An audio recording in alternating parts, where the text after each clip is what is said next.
This is Illyri. This is Root. And this is Avantes, and we are the Innkeepers Podcast. If you host or are thinking about hosting a fireside gathering for your community, then make sure you check us out Tuesdays at 9 p.m. Eastern for tips and tricks to help you out. But for now, you are listening to Concede. Greetings. Swing hammer! My greetings. Well met. I greet you. Greetings, traveler. Greetings, friend. The pleasure is mine.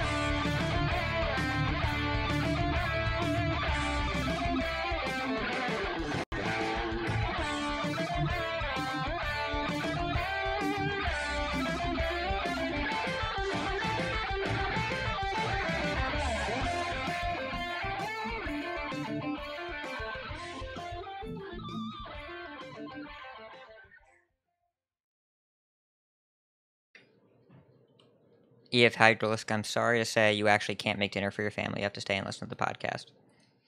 For everybody else, hello and welcome to episode 144 of Concede, a Hearthstone podcast dedicated to making the competitive side of the game more accessible to you.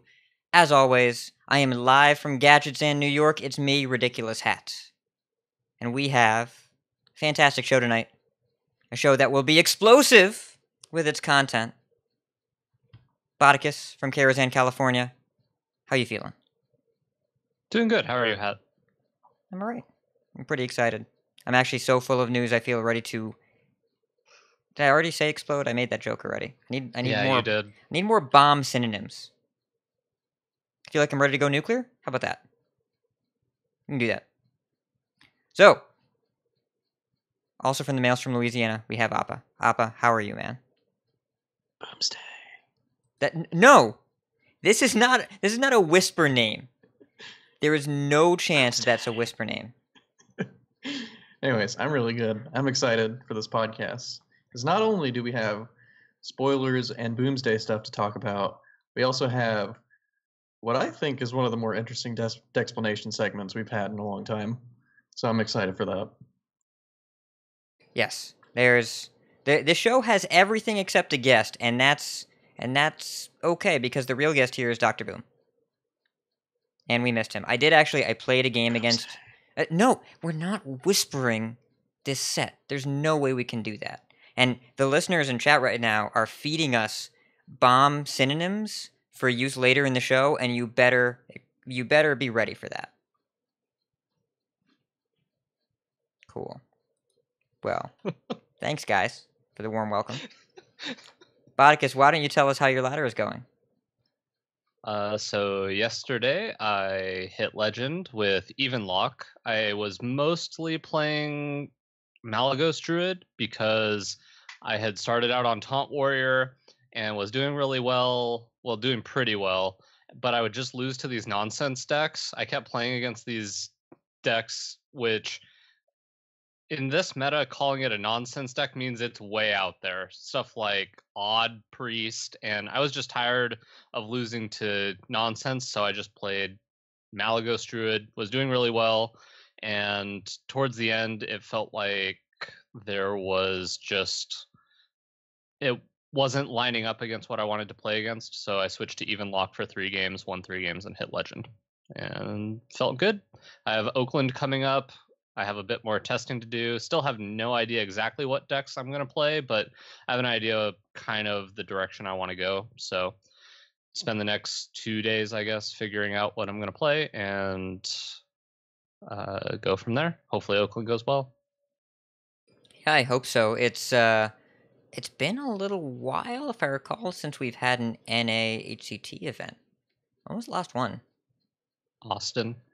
Austin was a while ago. Toronto was way before that, and and Rio was at least on this continent. But yeah, it's been a little while since we've seen it play out locally. There's been a lot of EU and Asia events, so I'm curious to see if the meta is any different locally. But I mean, I'll talk about my ladder a little bit. I don't think that this meta is anywhere near...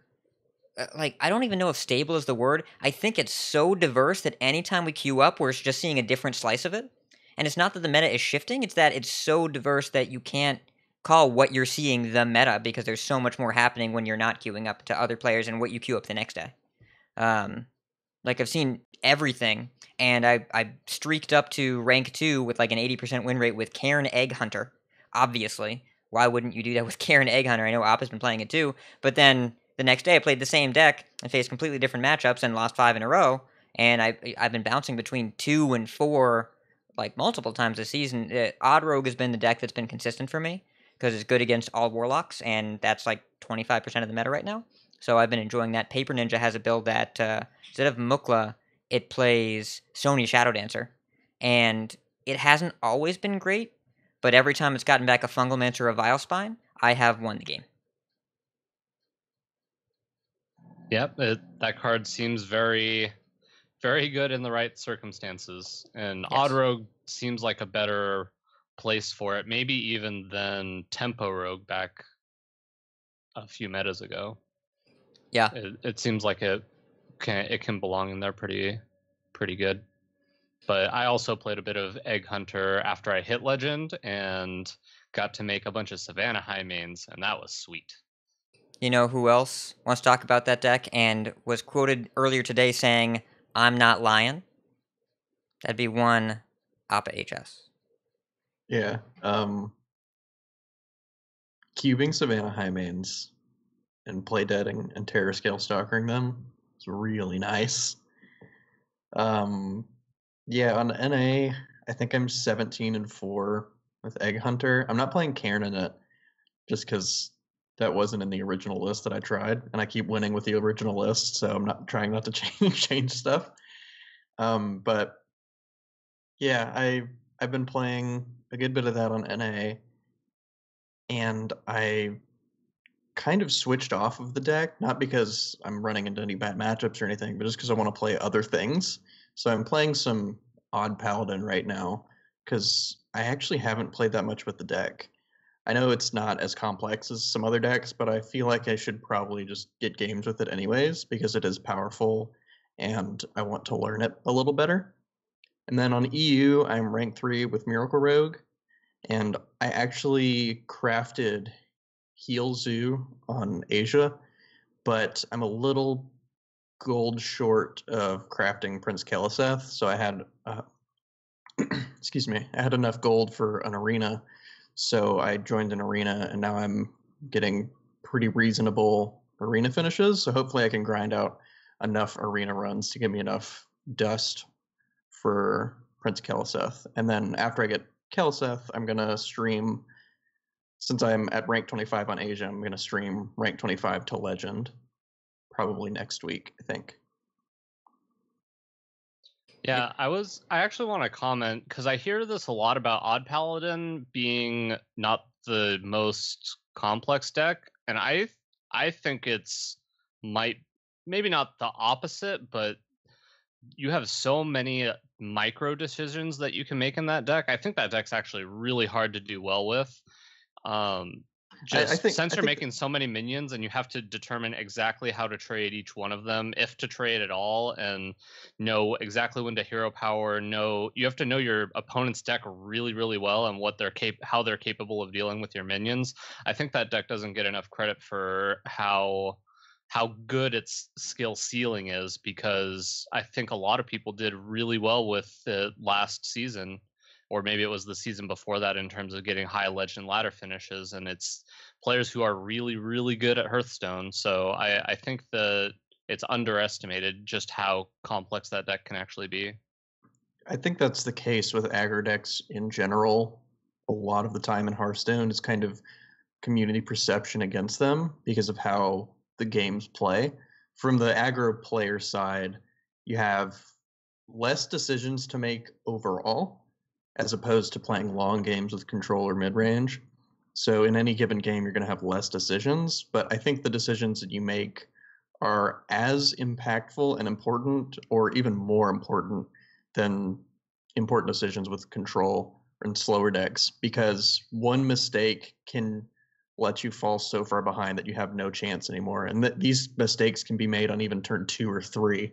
So it really rewards game planning a lot, aggro decks do. and it's kind of hard to see how an opponent played well and like kind of dissect their play when there were only 4 or 5 turns that they played. Yeah. But the decisions there can really be make or break as early as even turn 1 sometimes, with like what minion to play against what you expect you're playing against and things like that. But yeah, don't try to or don't discredit a player's skill because they were playing an aggressive deck, because those are very difficult too. Hearthstone's just a hard game, like just in general. Oh yes, yes it is, and it's not. It's typically it is minion based and repetitive decks, and like aggro decks usually get that kind of deck shaming. But also whatever Zalay is playing is usually what other people are crapping on, because he's all about picking the deck that he thinks is the best and most powerful and most targeted, and just learning it backwards and forwards and playing it over and over again. He ran Q Block, he ran Aggro Shaman when it was the Boogeyman. I don't know what he's playing right now. I know he was playing Druid for a long time. He was playing Odd Rogue. Yeah. His most recent video where he hit top 25 legend. Yeah. He was in top 25 legend was with Odd Rogue, and a really weird list too. It wasn't standard. I think it played. Oh, I should know this card because I played it in my old zoo list. It's the 3-mana 2/4 that makes something immune. Oh, Death Speaker. Yeah, I ran into that in the ladder, and in the mirror, instead of Flappy Bird. That card is so good in the mirror, because I would just go face, my opponent would just trade and not lose anything. It's and he, I think, is really where the Void Ripper tech outside of Odd Paladin came from. Nikolai Hoy was, which is the Hoy that you are thinking of's brother, got top 10 with a list that had Void Rippers in it. He got it from someone else. I actually don't remember who off the top of my head. I'm going to look that up. But he started putting Void Ripper and Odd Paladin over the crappy Stonehill Defenders, and that made that deck so much better. And then it was an Odd Rogue, and now it's in Zoo, and now people realize Void Ripper is really good when Doomsayer is a really key turn 2 defensive tool. So there's a lot of play there, and I do think that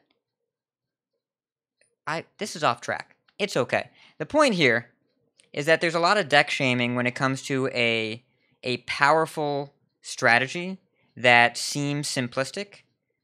Shutterwalk Shaman, we talked about this a little bit last week, right? That it seems like just play your minions on curve and then combo and win, but the deck is unbelievably hard to play. Like, so hard to play. I was playing it on stream and my head hurt. Which deck? Shutterwalk. Oh, yeah. That deck is complicated. Yes. And there were so many games I lost just to having too many cards in hand. It happened a lot more than I was expecting. Yeah, it feels like decks that it seems like you just play stuff and win. So Shutterwalk would be a deck that you could say you just play out all your cards and then you eventually combo off and win. Same as Odd Paladin, you just play your cards and then level up and you win. I think it's a lot of flack just for not looking as complicated, but it's the games where you made very specific plays that end up winning you the game that are to their credit, to the deck's credit, that maybe people don't always see. I think that goes along with most curve decks in general, or decks that have the potential to just curve out. And I mean, that's the reason you play those decks, is because you have the unbeatable starts with like Tidecaller into Rockpool into War Leader into Megasaur. You're not going to win that. But it's when those don't happen, when those kind of starts for your opponent don't happen, is when the skill really shines through, because most games with aggro are extremely messy. You don't just get to go 1, 2, 3, 4, level up, and then they're dead. Most games take a lot of planning and resource management, which if you manage your resources incorrectly as aggro, you don't have card advantage. So you're probably just going to lose. If only there was a spell in my aggro deck that I would just pay 5 mana for and just draw every card in my deck. I just think that would really help. We're getting ahead of ourselves here. Why don't we talk about not just the present, but the future a little bit? And there's a bunch of things that are happening in the future, but the first most important is how Concede is supported in large part by you, future listener, or rather current listener, but future supporter. If you'd like to find out how you can support us, receive rewards in return, head to patreon.com/CoinConcede. And we're going to talk about the news. There's been some stuff.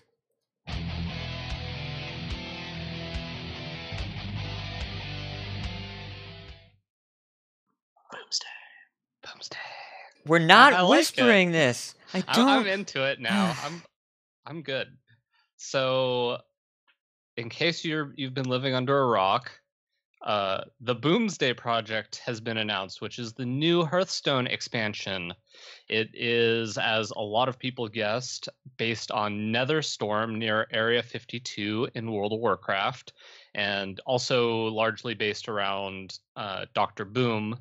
Dr. Boom is kind of the Hagatha equivalent of this new set. There's going to be 135 new cards, and we actually have a release date of August 7th. I feel like they usually say it's coming out mid-August or early August or something like that. I feel like we don't usually have an actual release date at this point in time, even though people are really good at determining that. But I'm proud of them for finally not being cryptic with the set release. Yeah, and as usual, there will be 3 free packs and a class legendary minion or death knight on release day, which is interesting because that means that because there are 9 legendary scientists, I believe it's likely that 8 of them are minions and 1 of them is the death knight that was kind of slightly spoiled in the video. Hero and then card. there's Hero card. hero card. What did I say? Death Knight. Death Knight. Sorry, hero card. And there's also going to be a legendary spell for all 9 classes. And based on how they've been releasing this, usually each class has 2 legendaries, so that would make up 1 for each of them. Some of the other little notes here that we know about the Boomsday Project. There's going to be project spells, one of which we have spoiled and we'll talk about a little bit later. Magnetic is a new keyword that also means that deals kind of with mechs. So one would assume that there will probably be a somewhat of a mech focus going on in the set. And then Omega cards are going to be cards that care about having 10 mana crystals, as if we needed more cards that Druid can take advantage of getting to 10 mana crystals sooner than other classes. And then the single player content is known as the Puzzle Lab. It is looks like it's going to be based on the little screen that they previewed to us. There's going to be lethal puzzles and different mirror match type stuff, and basically little kind of solving puzzle type things, almost more similar to the old school single player content, but also somewhat new, not something we've really seen before, which sounds exciting. The 50-pack pre-purchase bundle is now available, as well as a new mega bundle so the old bundle, $50, 50 packs, you get a card back, and then you also get a golden legendary, or you could get the mega bundle, which is $80, 80 packs. I hear it's different in other countries, but these are, I'm quoting US prices, I guess. But you also get a new warlock hero, Mecha-Jaraxxus, which I've also seen on a couple people already using. And that one also comes with a bonus golden legendary. And you could actually, if you wanted to, buy both of these pre-orders and have 130 packs already pre-ordered. There's a few cards that have been previewed, but we will talk about those in the Decksplanations. First thing I want to do, I want to ask Hat, what did you think of the video? Okay, so you can clearly tell Dave Kosak's influence on the humor and style here. If any of you watched a lot of early morning Saturday television in the early 90s, there was an old show called Beakman's World. And Beakman's World was a educational science comedy thing.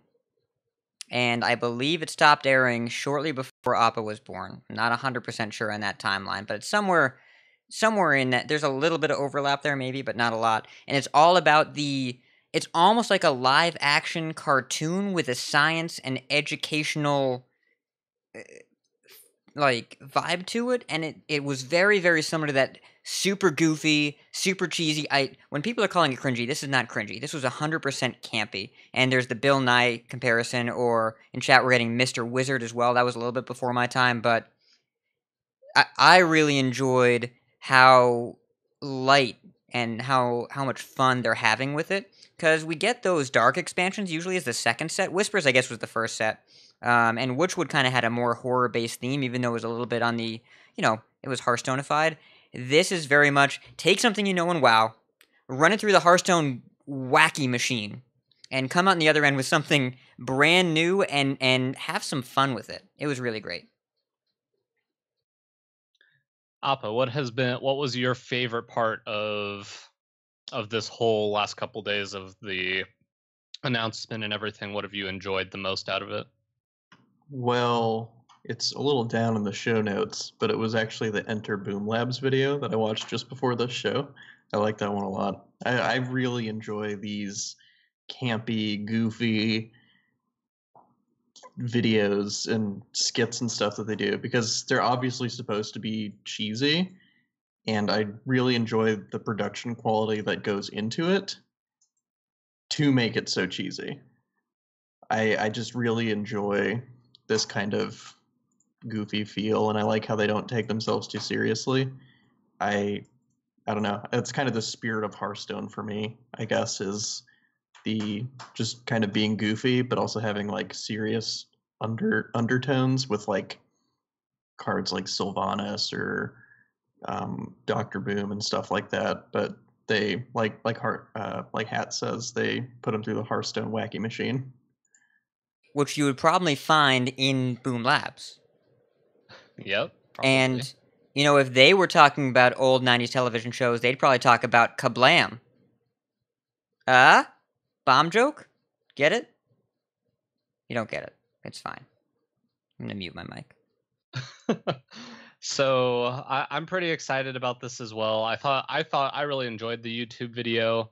I did something that I tell people not to do, and on the announcement that has the new Mega Bundle, I was thinking, oh, this is awesome. This just gives us more options for things we can pre-purchase. And then I looked at the comments, and I can't believe... I don't want to be too mean about this, but I can't believe how dumb some people are, because they're calling this a cash grab, or there's just a whole bunch of things they're talking about Blizzard doing, and I don't get it, because the same bundle is there. It's the same bundle that there's always been, except you get a golden legendary. And yes, in the last one we got 20 extra packs, but a golden legendary and 20 extra packs is fairly comparable. I know it's not exactly the same. I believe the calculation was that a pack is approximately equal to 100 dust. So you lose out a little bit, but you get the opportunity to get exactly the card you wanted from the set, even if you're not running real good on your pack openings. And just it just blows my mind that people are upset that they're just giving you more options. They're like, hey, here's this thing that you've always been able to do and we've done for every expansion, and then here's this other thing you can do if you're interested in getting more pre-purchase packs at a really good rate that you don't get usually. So I was just upset at reading those comments. But I'm upset because these people are upset. Yeah, that's probably not a good look to be complaining about people complaining.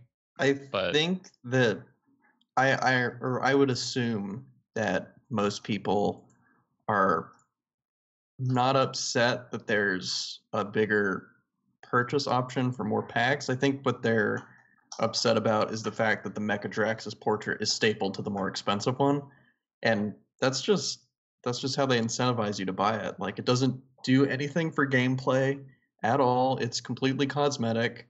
It's like, if you want the golden, like the new hero, then you're gonna have to buy the more expensive thing. And then if you don't have the money for that, then It's just a hero portrait. It's not a big deal. I wanted Khadgar whenever they were running that promotion, but I didn't have the money at the time to get him, and I've been without him for 2+ years now, and I've been completely fine. So, But you know that for Mecha-Jaraxxus, life tap only costs you 1 life, right? Note to listeners, I'm being sarcastic. That is not true. Please do not buy the $80 bundle because of me. Well, if you do buy it because of me, just do it because Jaraxxus is the best emoter and not because of a thing I just made up. I don't know. I'm still a pretty big fan of Nemzi, to be honest.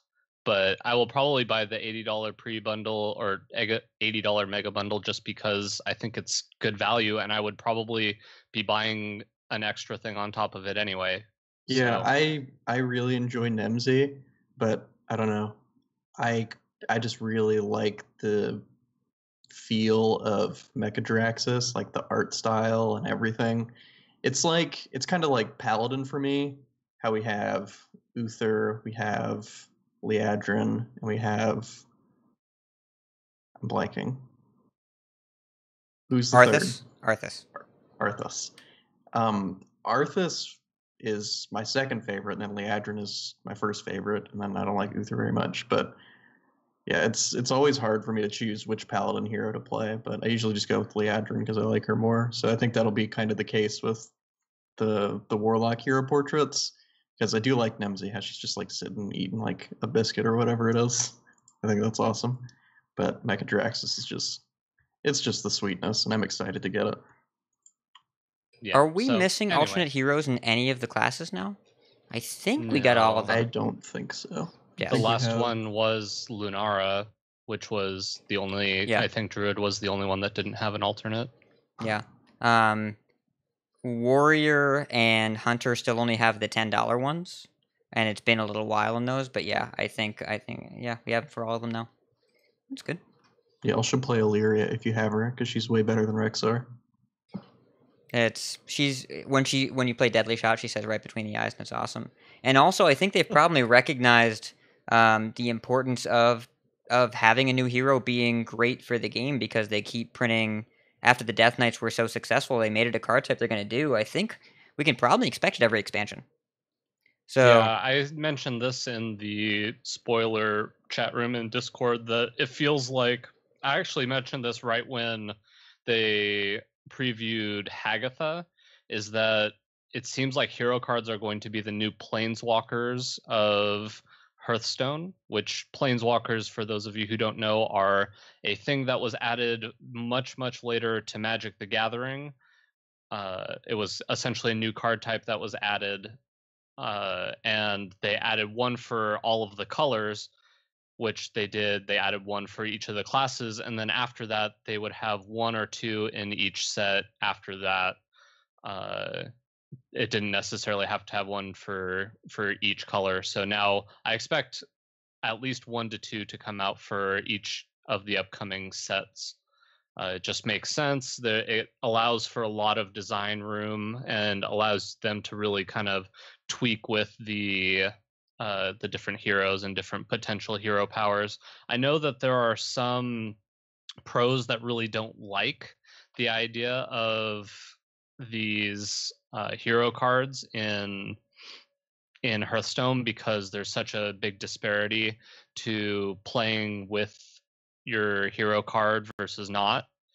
And depending on when you draw it, it can really change the outcome of a game, and that doesn't feel great. But I think overall, for the health of Hearthstone in general, I think people are really excited about hero cards, and I think it's an overall positive benefit to Hearthstone as a whole, just to have these cards that people can get really excited about. It can really change the way you're able to play a class and give it a completely different feel, which I love.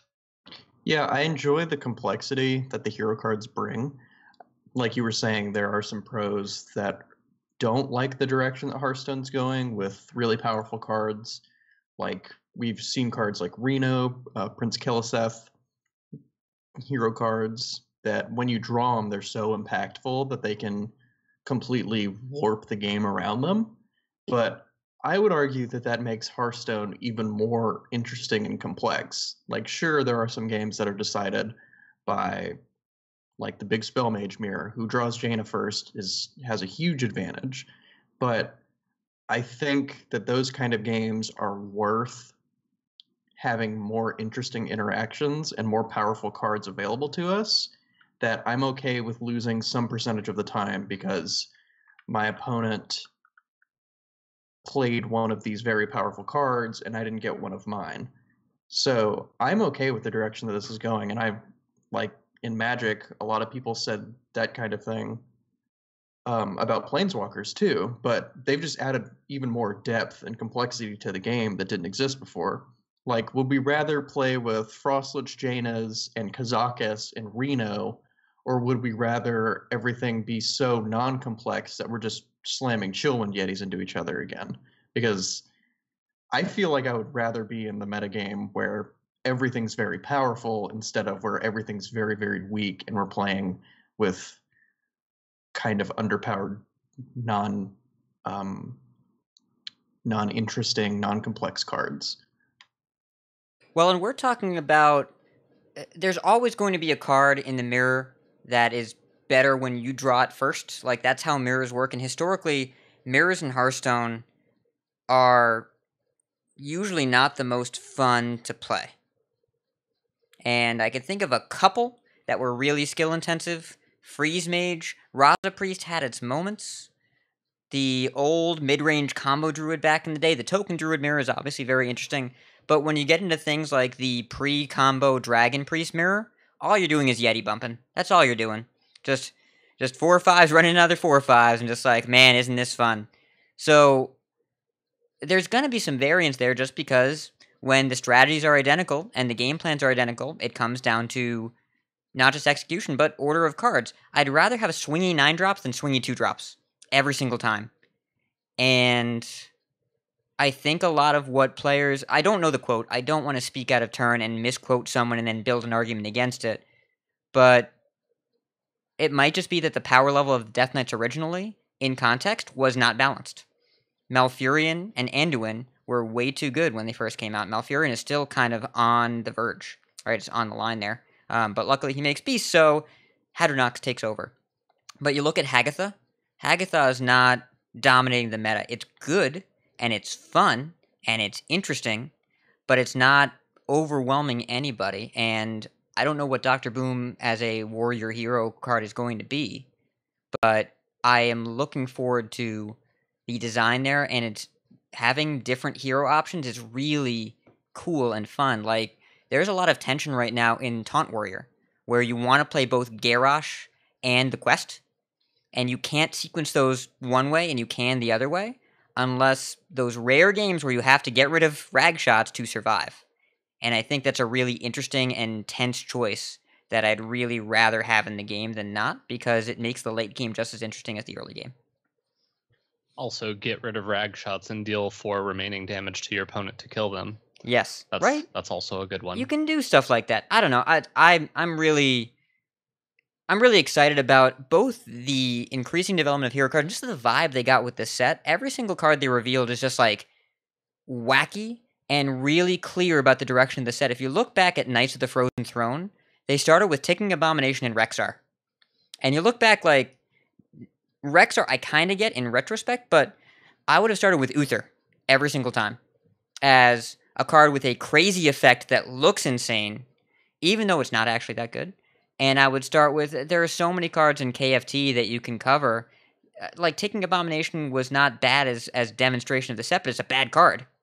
There are so many cards that you could have chosen that I think would have better represented the set.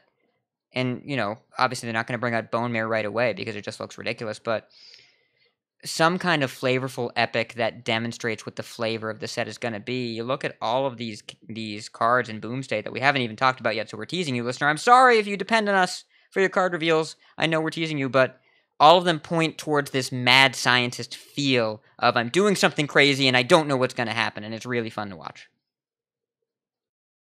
Yep, so all of this is happening and has become mostly live on the servers in patch 11.4. So in the notes, you can you can now buy the bundles, which we were just talking about. That includes Mecha-Jaraxxus, and also some other things from the patch notes, like minion type adjustments are now live that we talked about last week. The new art for Witchwood Grizzly is live. There is a Lemonade card back that I know a lot of people are going crazy for, that a lot of people love. I actually really like it too. Does it say how you get the Lemonade card back? I should have. I think it's a checked season this ender. Before. Pretty sure it's the July season ender. August. It's August season ender. Okay. So that's going to be cool. And the mobile download size has gotten smaller. That's always good. That's usually the opposite direction to which it goes. So that's good to see. And I believe Hat said something along the lines of you can actually play it on one of the larger mobile devices now, which is cool. One of the things in 11.4, the Midsummer Fire Festival is returning soon. You're going to get double gold for your quests. You can upgrade your WoW emote in game. There will be a new PvE Tavern Brawl, of course, with Ragnaros the Fire Lord as a part of it, I'm sure. And Fire Greetings, which they're bringing back. And then there's a bunch of bug fixes. The biggest one is they seem to have fixed the Togwaggle bug, which if you Togwaggled your opponent and they got a choose one card, it would, I believe, cause a large card to appear in the middle of the screen, and you had to memorize whatever was under the card in order to be able to play the game, which was not an ideal bug. But that was the one I saw the most. Bunch of other bug fixes in there. Anything you guys want to talk about with patch 11.4? So go ahead, Appa. I actually really enjoy the new Witchwood Grizzly card art. I know a lot of people hate on it, but I like it too. I think it looks cool. I like it better than the little ghost bear. I liked both of them. I don't know that I'd like one more than the other, but I think the new one's fine, and I think it's good. I don't dislike it. I just don't think they needed to detonate the old art. Yeah. You were expecting a bear pun and you got an explosion pun. What's up?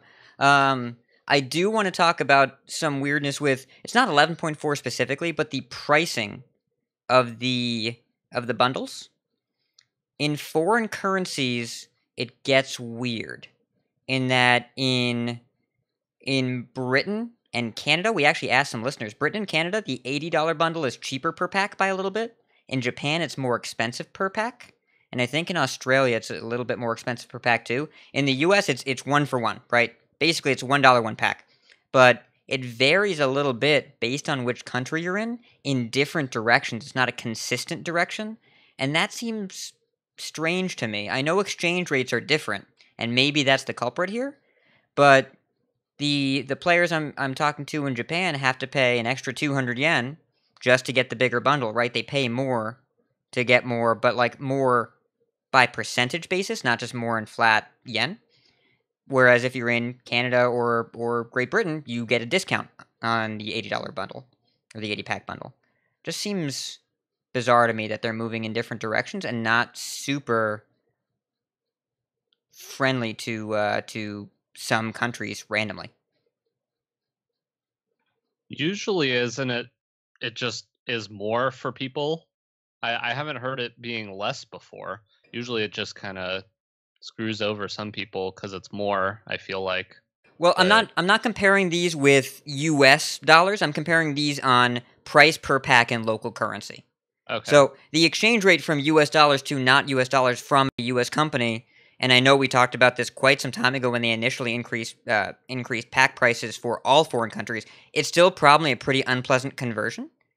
I don't know the details of U.S. dollars to any of these other conversions off the top of my head. I know that jump wasn't super great the first time, but right now these bundles are fixed differently based on the country you're in, where the $80 bundle is actually either discounted percentage based in local currency or increased on local currency, and it's not the same everywhere. So, I don't know. It's just worth pointing out that for some reason in foreign countries, it's kind of a roll of the dice if you're paying a little bit more for the same or paying a little bit less. All right, makes sense. The next little it article. Doesn't though. That's the point. God, darn it! All right, but does it make dollars? The off-meta report is the next article I wanted to bring up. It's got a couple of, we'll call them interesting decks here. The first one they named Burst Druid, which essentially looks like Token Druid without a lot of the token card. Well, actually just without Whispering Woods. And it has Mukla and Injured Blade Master and Leroy to try to finish the game.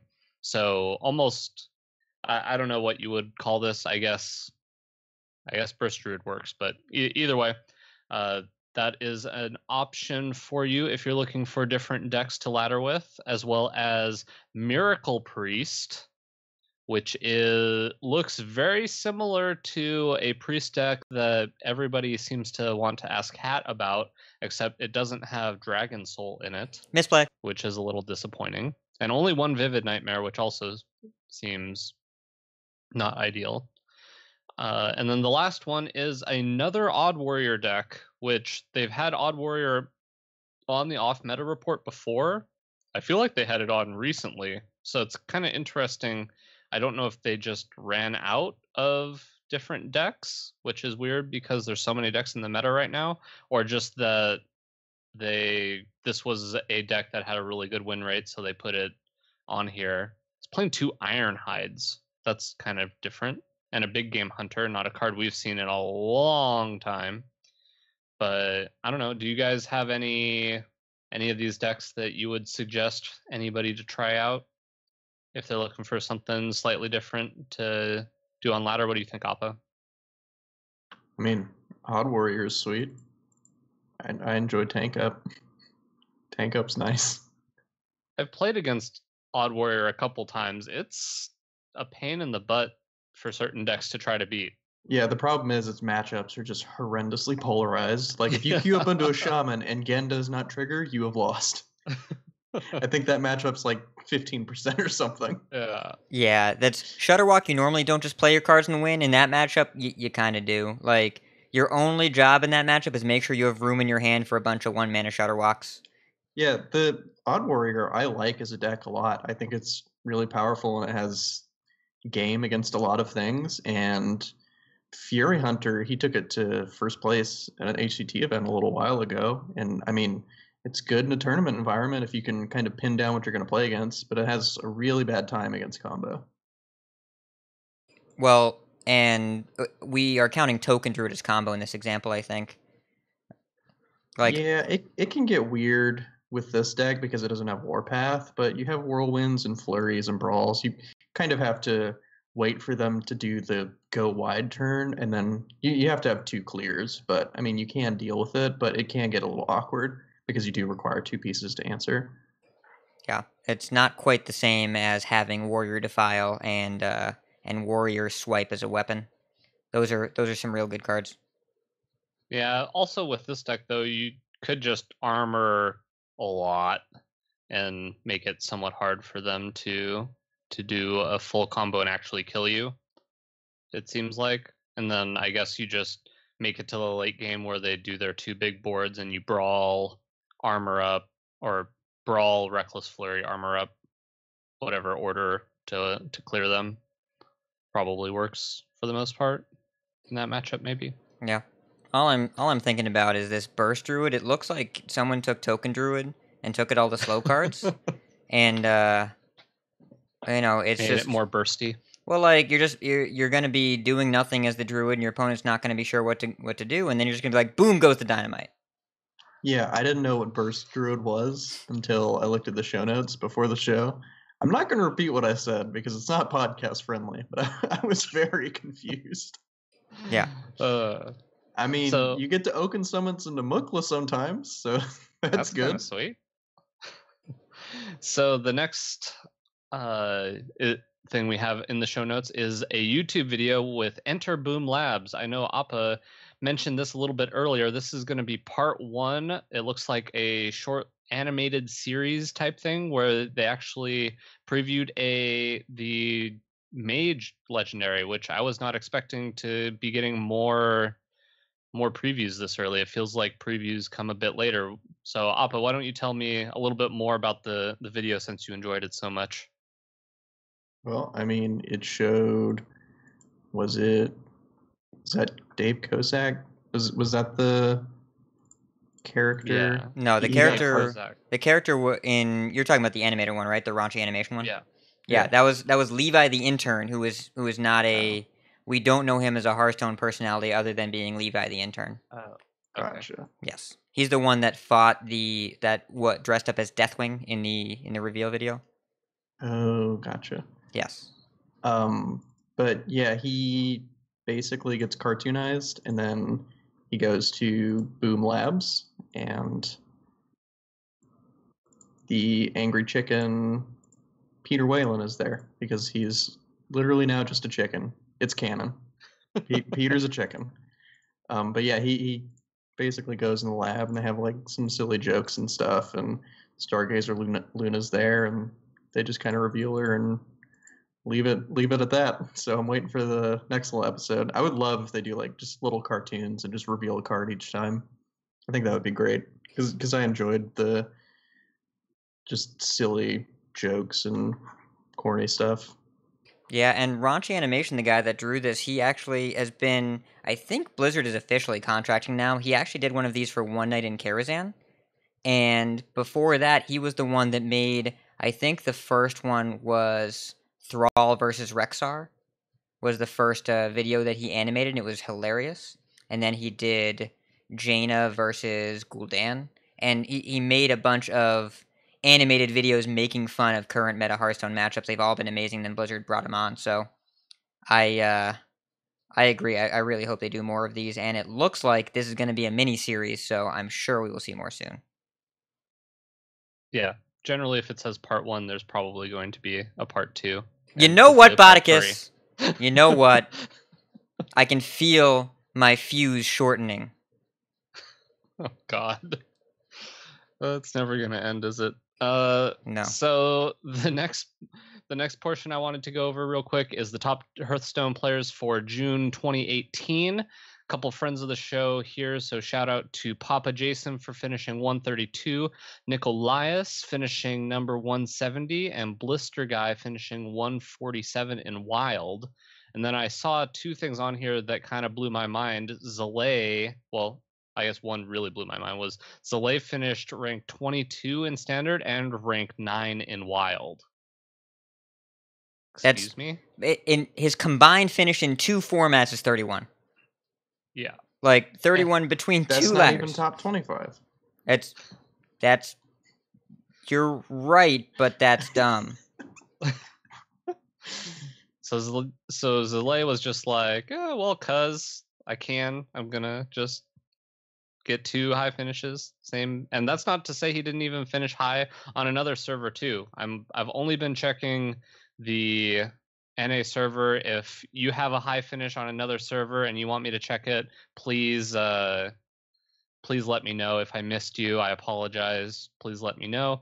And then the last one I have on here is Brian Wong actually finished rank 32 on the arena leaderboards for this month, and he is of relevant interest because our Decksplanations is going to largely revolve around something he somewhat created. So thought I'd put that in there as well.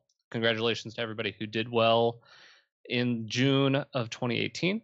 The couple more news items on here. Bunnyhoppor did an interview after winning HCT's Summer Champs. This article was on HSTopDecks. It's a really cool interview. My personal favorite quote from it that I got a kick out of was Bunnyhoppor said how he was thinking to it. This was a thought he was having in his head as he's playing a match for really high stakes, is I don't want to play Hearthstone for these odds. I don't want to do this.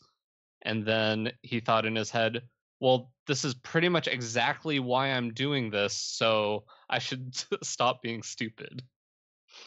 And I thought that was just a great quote, because sometimes I feel similarly when I'm trying to climb to a really high legend finish, and I'm like, oh, this is really stressful and I'm not really enjoying this right now, but I'm kind of I'm climbing the ladder so I can play against really good players, and that's what I'm doing right now. And that's exactly what I'm trying to do, is play against the best players. So it's kind of a contradiction in my own head. And then looks like somebody else added a quote in here. I'm going to assume it was Hat. And why did you add this quote in here, Hat? And what is the quote? So I'll answer those questions in reverse order. The quote here, like you heard in the media pieces, I have to finish up a PhD thesis, and I want to do this properly. I want to do this in a good manner. I don't want to half-ass it at all. I'm going to have to focus on that for a while and let Hearthstone rest a bit, and that's a choice I'm happy to make. And if you are a long-time listener of this podcast, you are well-versed in my philosophy of Hearthstone life balance, and that too much of Hearthstone is not healthy for other parts of your life. And dissatisfaction with Hearthstone usually means there's dissatisfaction in other parts of your life that's bleeding into the game, etc., etc. And I really admire a player of this caliber who was able to take a break from the game and take care of something important. Much like we talked about with Amnesiac over the last couple episodes, he's been very clear about balancing health in real life with concentration on Hearthstone and making sure that there is a fine balance and that life always comes first. And I respect someone that is so consistent that he's been at every HCT champs is saying, I'm going to take some time off and go become a doctor. That speaks a lot to someone with well-defined priorities and a pretty healthy life balance. Actually, I think he said at some point that the problem was he didn't necessarily have a great life balance, but he definitely has good focus. He was saying that essentially he focused too hard on Hearthstone and also too hard on his PhD, and it wasn't really healthy for his overall life. So I think it's actually really fortunate that he was able to win this so that he's able to devote 100% attention to it after this last HCT event.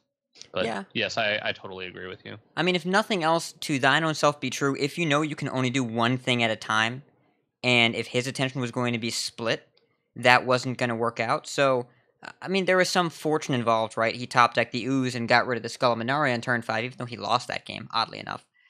But he practiced like crazy and has been extremely consistent, and just, it was his time. So, I don't know. I'm glad that he got there, and I'm glad that he's able to work within the confines of the mind and personality that he's been given. So, props to him for that. Yep. And then I can't believe I missed this article. Well, I can believe I missed it because of where it was, but it's a sweet article. I haven't had a good chance to read it yet, but it's a Welcome to the Tavern article featuring our very own Cora, Songbird Cora, and it was on ESPN.com, which is pretty huge.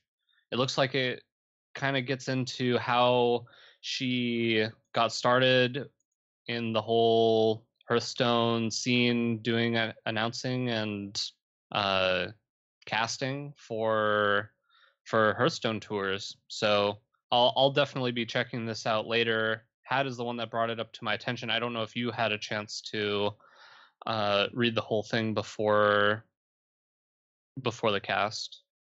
Yeah, so this is a discussion from ESPN, a national sports publication, not just esports, sports publication, talking about the growth of Hearthstone's production quality, especially for their major tournaments, and how the first tournaments were a green screen and online, and now there's a stadium, and it's not full, but it's not empty, and there's actually a pretty decent turnout of people showing up and shouting Yokad.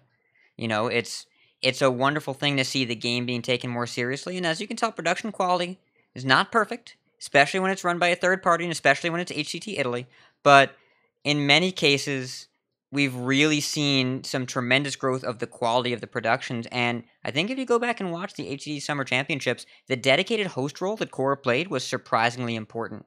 Someone to really master of ceremonies and keep things going and moving along. It's not just about the casters, it's also about how the production flows, and I think it was really high quality for that tournament in particular, and again, thrown in a harsh contrast when we get to the tournament section. Which sounds like a good place to go. It's the grand tournament!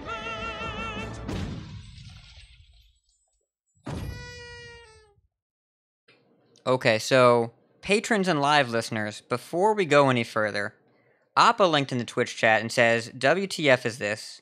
And it is definitely a Murloc Priest. Now, Murloc Priest has not been... Okay, hold on. This was played a little bit earlier. We talked about it like a week and a half ago. Didn't I yell at... Botticus, didn't I yell at you for this? You said it doesn't have Fireball, and I said it has Mind Blast. Didn't that happen? Yeah, that definitely happened last week on the show. Yeah. Appa. I don't know. I didn't look at the list. It was Murlocs and Priest. It sounded dumb. But we're in a weird place right now. The Witchwood meta is everything is about the same power level because nothing is really powerful because all the slow stuff takes forever to set up and can be beaten by the fast stuff, but all the fast stuff can just be beaten if you play taunts. So like everything is so closely situated that you can just get real weird with it and probably have a pretty similar win rate. Anyways, moving on to the tournament section. Okay, so I talked about HCT Italy. Before I get into the tournament itself, we'll talk about the production quality first because I alluded to it so specifically. This was, unequivocally, unfortunately, one of the worst produced HCT events that we've seen in a while. And that is mostly due to... It's not due to the casters. Mostly factors outside the caster's control. And the HCT tour stops have set up... They're trying to reach the same production quality standards as first-party Blizzard events, but they're run by third-party companies, and there's not necessarily quality standards passed down by Blizzard or best practices or verification of what's going on. So we ran into players with the wrong name under their titles on stream. Tyler tweeted a picture of him with his name Surrender underneath and said, "It's fine, I look like him, but he's better looking, so I'm okay with it." There were multiple matches where an entire game one of the casters was muted. The audio quality in most of the mics was very poor. The stream PC died at one point, and they were unable to stream some matches. They were on a pretty hefty delay at one point. There were quite a few issues here. I am glad that Blizzard is making the effort to get these all streamed. There just needs to be some kind of quality assurance that isn't necessarily as present as we'd like right now. And unfortunately, watching HCT Italy, it didn't come out as well as we had hoped, especially not standing in the shadow of the well-produced HCT Summer Championships the week before. So I'm hoping there is growth from this. There was definitely a lot of good feedback, and from what we've heard, the organization of the tournament itself was excellent. We didn't really get too much feedback, and there wasn't a lot broadcast online about the tournament being poorly run, and I don't think that was the case. Zixo, pretty famously... Go ahead. I was going to say, I thought Fino said this was one of the few tournaments, this was the only tournament he deemed unacceptable. I don't know how much of that was due to the running of the tournament versus the streaming of the tournament, but I'll find the tweet while you're talking, but I believe he said this was the first tournament he's been to that he thought was completely unacceptable. So, and I know they only played 3 rounds on the first day, so that might have had to do with production, but I think that also probably had to do with how the matches were run.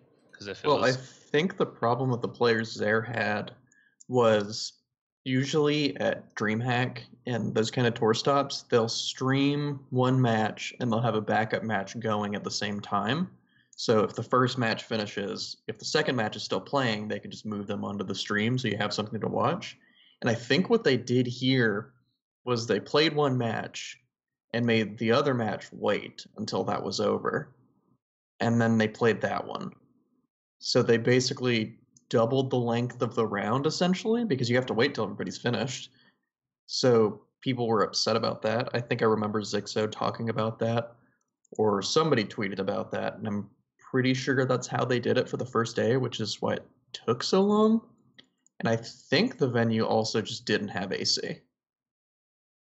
So what I'm reading now, and I'm glad you brought this up, Botticus, as a player that has been to almost every tour stop, this is the first one I find unacceptable. 3 hours for a round, every round, internet problems, no chairs, and transportation to the venue issues. I normally don't complain about events, but this one is too much.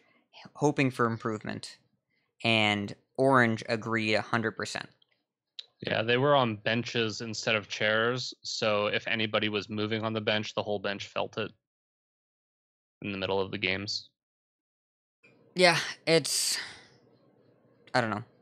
I'm disappointed to hear this, and so it sounds like there just needs to be some kind of quality control here, but again, this is the first year where they're really trying to grow the HCT circuit into a Grand Prix style event where it's large and open entry, and so I am glad to hear that they're doing that. There's going to be some growing pains, and it sounds like we still have got some stuff to figure out.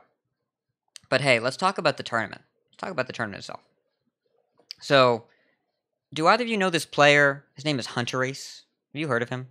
No, tell me about that. Doesn't he only play Reno Priest? So or not Reno Priest, Raza Priest? That's like the only deck he knows how to play, right? that and all the other ones. Yes, you're right. So Hunterace, he won this tournament like he has done many times before over Vardu, Swids and Just Sayin top 4 to Boston, Stefan Sim, aka Wonder, and Muzzy top 8. It's a pretty star-studded top 8. And Hunterace, so far this year, in Germany and Toronto, he got second place at 2 tour stops. That was back when they played out the top 4. He played in the HCT Summer Playoffs, didn't get a finish. He won HCT Seoul about 2 months ago. Qualified for HCT Tokyo by placing in the top 4 of the global qualifier about a month ago. And then he just won Italy. So that's 2 wins and a top 4 that didn't get played out in the past 3 months. And this makes his 5th top 4 or better finish in a major event this year. Not to mention playing in HCT Summer Playoffs. Pretty insane. And he just kind of leveled this tournament. Now we look at the lineups. The meta is still shifting. And again, I feel like we're only seeing small slices of it. But this week it was definitely all about target Warlock and Miracle Rogue. And you look at it at this tournament. Token Druid. 6 tokens, 5 Malyghost Druids, 2 Taunt Druids, and 2 Spiteful Druids. Those token are in ban Warlock lineups and beat Miracle Rogue. The Mal is the other way around. Not that it can't beat Miracle Rogue, it can. And sometimes those lineups can just ban Druid because that deck kind of beats Warlock and Rogue. But you see Taunt Druid drop a ton in representation. As far as Rogues, there were 7 odd Rogues and 4 Miracles. Again, beat Warlock, beat Rogue. Your Shaman is the 3rd most popular class. You have 4 Shutterwalk and 4 Even. A little bit of both. The Shutterwalks are meant to target the Warlocks. The Even Shamans are meant to target the Rogues. 6 Even Warlocks, 1 Cube. No Zoos made it through to the top 16. Though we might see more in the near future. 5 Big Spell Mages, 2 Tempo Mages. 6 Odd Paladins, 1 Even Paladin in the top 16. 4 Mind Blast Priests. 2 Recruit Hunters, 1 Baku Face Hunter, and 2 Taunt Warriors. Druid is everywhere. And the only 2 classes that had double-digit representation in the top 16 were Druid and Rogue. Druid is easily the most diverse class. Warlock is getting farmed super hard, and the win rate over the tournament was about 50-50, because even Warlock is super popular and super targetable, and people are doing that. It still made 6 copies in the top 16 because it's raw power, but it only won half its games. Same with Shutterwalk and Miracle, they're both right in the bullseye, and Paladin and Priest are being constructed to beat these decks and ban the ones they lose to. The highest performing lineups were based on Odd Rogue, Odd Paladin, Mally Druid. If you played those 3, you probably did well. Vardu, who made the finals, and his team played Mind Blast Priest as their 4th deck, and it did very well. It's quite strong against both Paladin and against Warlock. And you can do well with it against Rogue, depending on the Rogue. Ban Druid. And he banned Druid. Yeah, you don't want to play against Druid with that. Get rid of that. And I think that this was usually a banned Druid lineup when you look at Mally Druid, Odd Rogue, Odd Paladin. The Odd Paladin actually stands out to me as being a little bit weaker against Warlock. It's not as bad as you might think, but you still don't really want to play against it. But these lineups definitely seem more like banned Druid. Hunterace, the winning lineup, he had Mally Druid, Odd Pally, Odd Rogue, and then he had Big Mage as his 4th deck, which is definitely an anti-Warlock choice. So the only difference between those 2 lineups was the 4th deck. And both generally, I think, are going to lean towards banning Druid. I don't know. Does anything about these lineups stand out to you guys? I was looking at these lineups with Red Knight the other night, and we were trying to figure out what people were thinking with some of them, because there were a couple lineups that were very focused on one strategy, and the way I understand Conquest versus LHS is Conquest, you're it feels like you can much more go with a one note strategy. Obviously, there is the bring the best decks strategy, which didn't make sense for a lot of these lineups. We couldn't explain as this is an aggro lineup, this is a control lineup. So it was kind of weird to see people bringing what we would consider, or what I would consider, a best deck lineup, and then having big spell mage in it. It just didn't seem to fit with the rest of the strategy of what it was going for. So overall, I'm really surprised that I guess big spell mage is as high as it is, but maybe it's we just couldn't figure out what role big spell was playing in a lot of these people's decks. So hopefully maybe Appa can explain that better to me, what the role of big spell mage is in a lot of these decks, or if he even thinks that it's worth it to have big spell mage in a lot of these lineups. Well, big spell mage is fine. It's a deck that going into Oakland, I think, is actually going to be fairly reasonably targeted because it's had such good success. Hunter Ace just won the tournament with it. It won HCT Summer. It put up a lot of solid results in this event as well. It's been a good deck for a while, but it does have its bad matchups. But it's the point of bringing it is in Conquest, what a lot of players gravitate towards is taking the decks with the highest percentage spread against all other decks in the format, and then they want to kind of glue together their lineup with a deck that slams the door on the strategy or deck that they're trying to target. Because if you bring 4 decks that all beat one of the most popular decks, then your opponent is most likely going to have one of the most popular decks in their lineup, like say Even Warlock. If you bring all these decks to beat Even Warlock, then you want your 4th to also be able to beat that.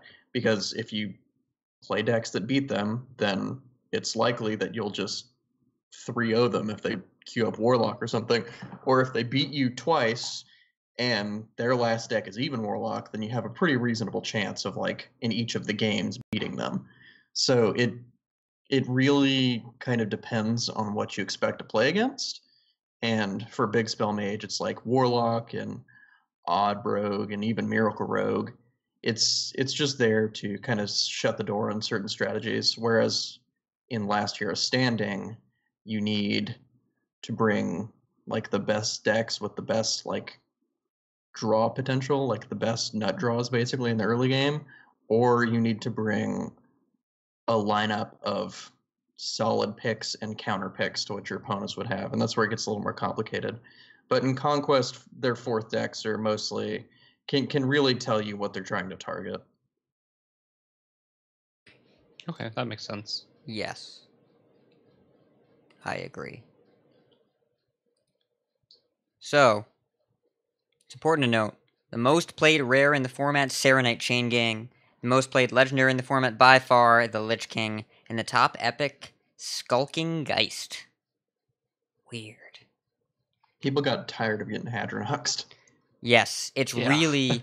it's anti-naturalized and anti-cold blood, right? And on ladder as well, it will take care of the occasional Dark Pact, but usually a Soul Fire.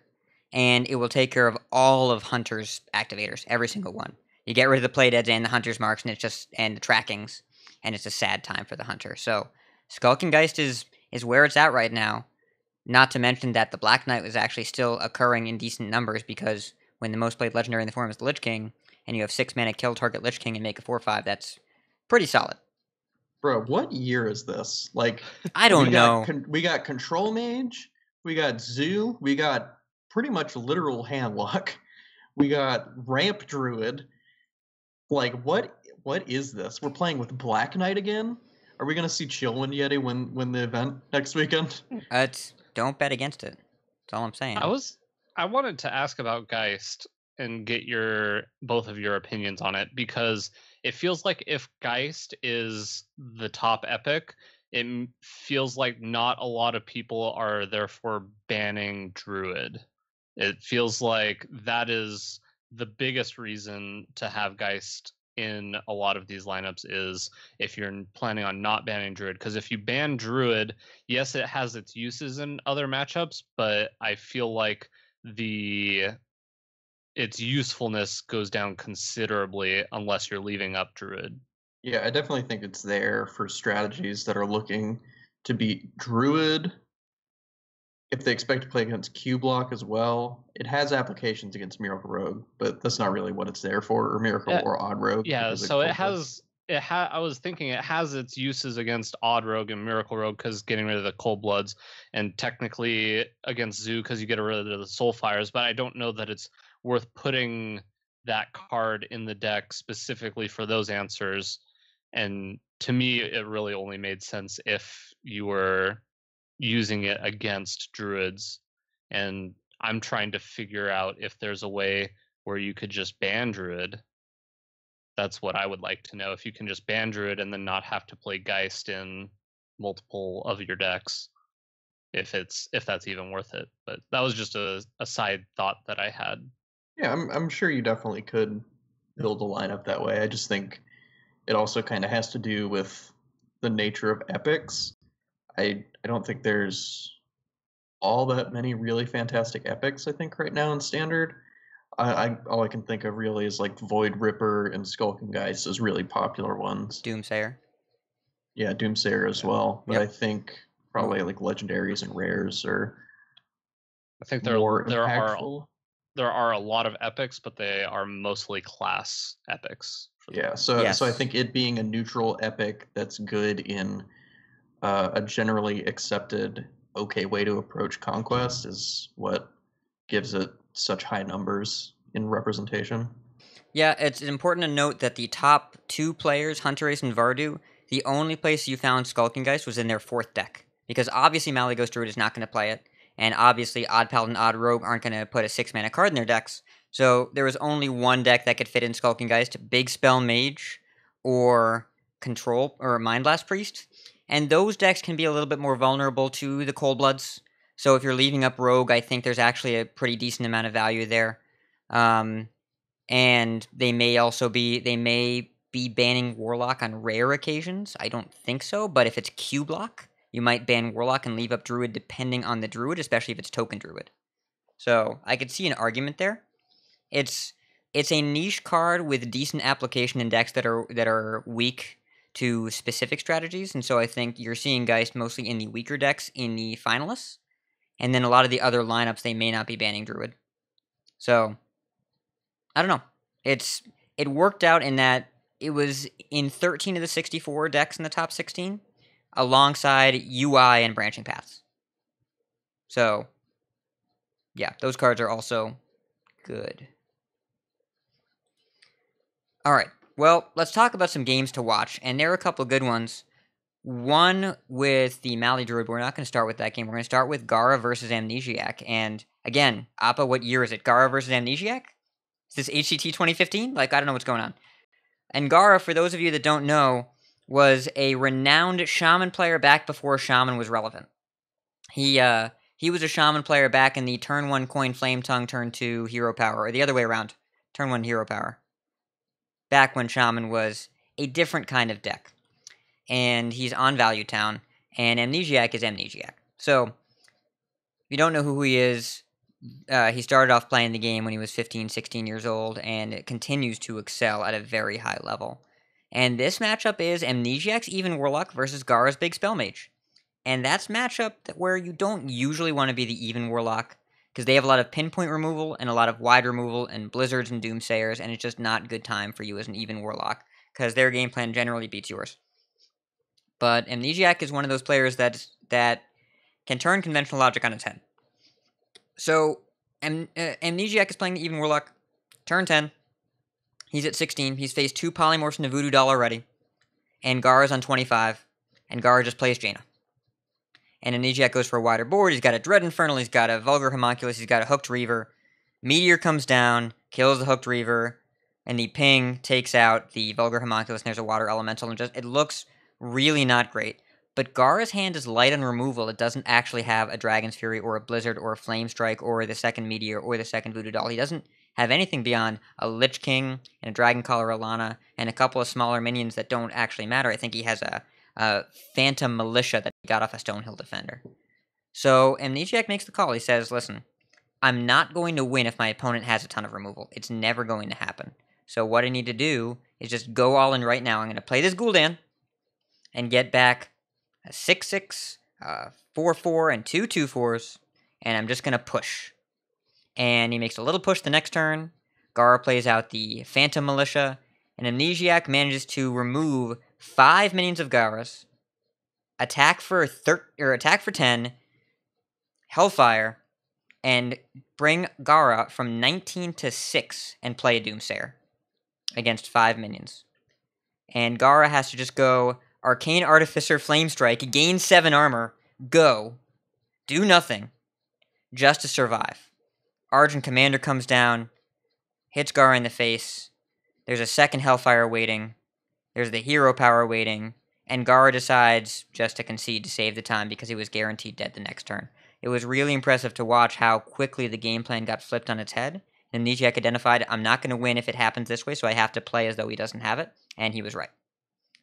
Yeah, this I haven't actually seen any of HCT Italy, but this kind of brings us back to a point from last week, or in the last podcast, where if you're playing against a deck that's designed around having answers for what you're doing, waiting does not increase the win rate in that scenario because they're just going to draw more cards and get closer to that answer. And Amnesiac's been really good about this in 8 big tournaments that I've seen before. Back in the day, whenever he was playing, whenever Lord Jaraxxus Handlock was really good and Control Warrior played Harrison Jones, I think one of the things that he said was, yeah, sometimes you get your Jaraxxus weapon Harrison Jones, but they only have one of them.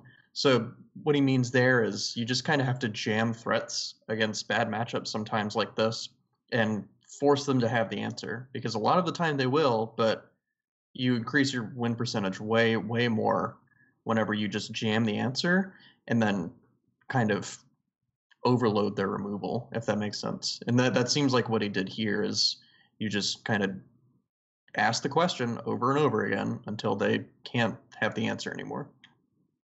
That is actually a really good point, and one of the things that a lot of people have been asking me about Malygos Druid tips, and I think that is the biggest tip I can give you, is trying to, when you're playing that deck, trying to overload their removal and playing out Malygos even if it doesn't kill them, because the number one question I get is how often do you kill your opponent with the Twig combo? And the answer is very, very seldomly do I ever kill people with the full 20 mana turn Malygos combo. A lot of times you just play out Malygos, get your value off of having the spell damage that turn with your Moonfires, and then sometimes it lives, sometimes it gets silenced, but it's still a 4/12. So if I had any suggestion just to tell people who are listening that might not have been able to ask me about Malygos Druid, my answer is play out your threats sometimes, even if it doesn't win you the game right away, because they might not have an answer to it sometimes, and you'll gain some percentage points doing that instead of waiting. And speaking of weird ways to win with Malygos Druid, well, let's talk about Hunter-Ace versus Viper. It's game 2 in round number 9. And Hunter-Ace is playing Mally Druid, and Viper is playing Quest Druid. I don't have a ton of data on that matchup. And by I don't have a ton, I mean I know nothing. Both decks typically lose to early pressure, and both decks typically aren't great at presenting it. Now, Quest Druid is going to be more minion-based, and when it goes off, it seems a lot more explosive. Mally is going to be a lot more spell-based, but they both really benefit from sculpting and developing without the pressure. Mally builds its hand, Quest builds the board. So, Viper, he gets the ramp. Hunter-Ace doesn't. And Viper ramps to Lich King on turn 5. So, that's a fast Lich King. So, or no, it's turn 6, and he was going first. So, Hunter-Ace comes to his 6th turn facing down Lich King and says, you know what? I like that. I'm going to take it. And he goes Faceless, Spellstone, Coin, Spellstone. Important to note that he does have a Naturalize in hand, but he doesn't use it. So he goes Faceless your Lich King, I'll get one of my own. Spellstone, coin, Spellstone. So Viper says, you know what? That Lich King over there looks pretty good. Faceless Naturalize. And he makes his own Lich King again. And so Hunter A says, I guess I'll use this Naturalize now, and also Spreading Plague for 1, and play an Arcane Tyrant. Viper's Naturalize drew him an Alex. Puts Hunter A to 15 with 6 armor. With an Alex in play. And Hunter A says, how about I use this Twig that I had equipped, and I go Naturalize that, Spreading Plague for 1, attack. Oh, by the way, I played this Anti-Magic Shell. Oh, by the way, I played this Branching Pass for +2 attack. Oh, by the way, I'm attacking for 13. You're at 15 now. And you can't target my minions. Go. And Viper takes his turn, and he thinks for 70 seconds, and then he concedes.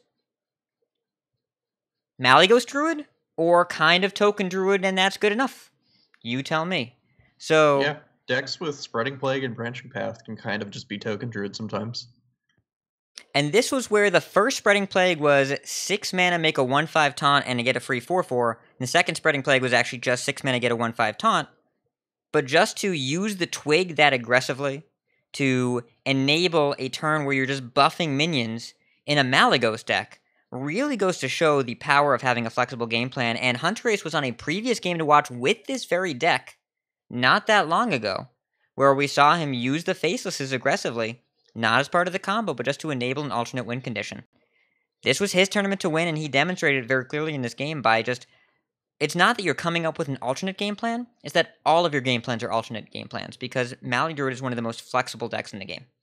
Yeah, this actually kind of points back to something I said earlier, where games of Hearthstone are just very messy in general. I would argue that probably the majority of games don't go exactly according to how you drew up your deck or how you planned the game was going to play out. And that's kind of what separates the best players from like the good players or the just okay players. Is the good and the okay players play the deck how it's supposed to be played, playing towards a specific win condition. But the great players who play Hearthstone figure out lines that win them the game when they're really awkward and messy, like playing a Spreading Plague for a 1/5. It feels awful and absolutely terrible, but it fit where Hunter Ace saw an opening.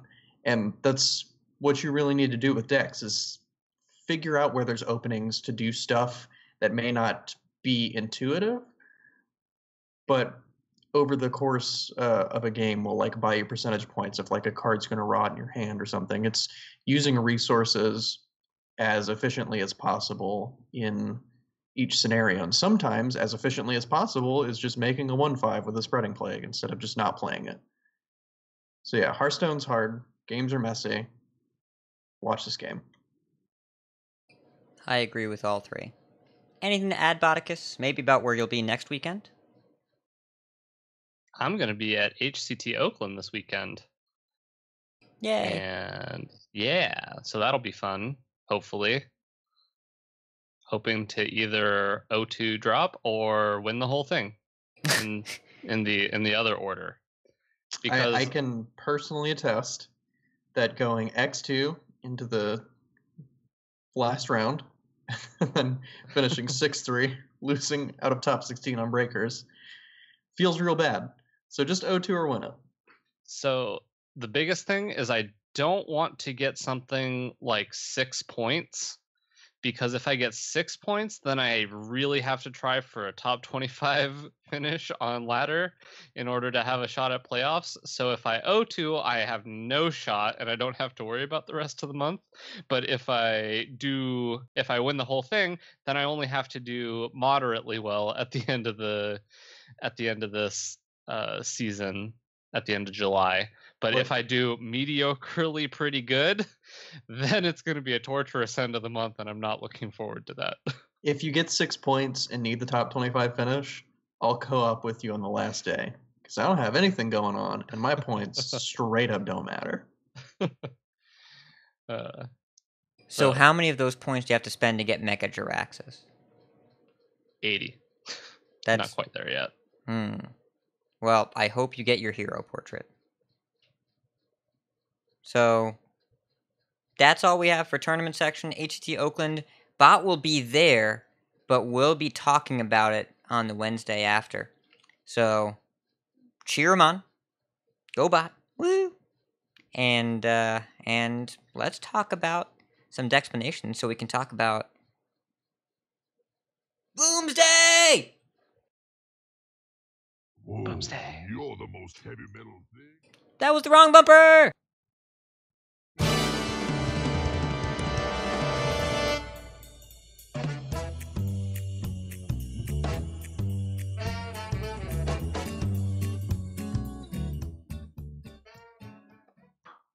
Boomsday. I hate that this is who we've become. Not really. You guys can do Decksplanations now. All right, so in Decksplanations this week, we're actually going to talk about something that was in part created and thought of. I don't really know how to.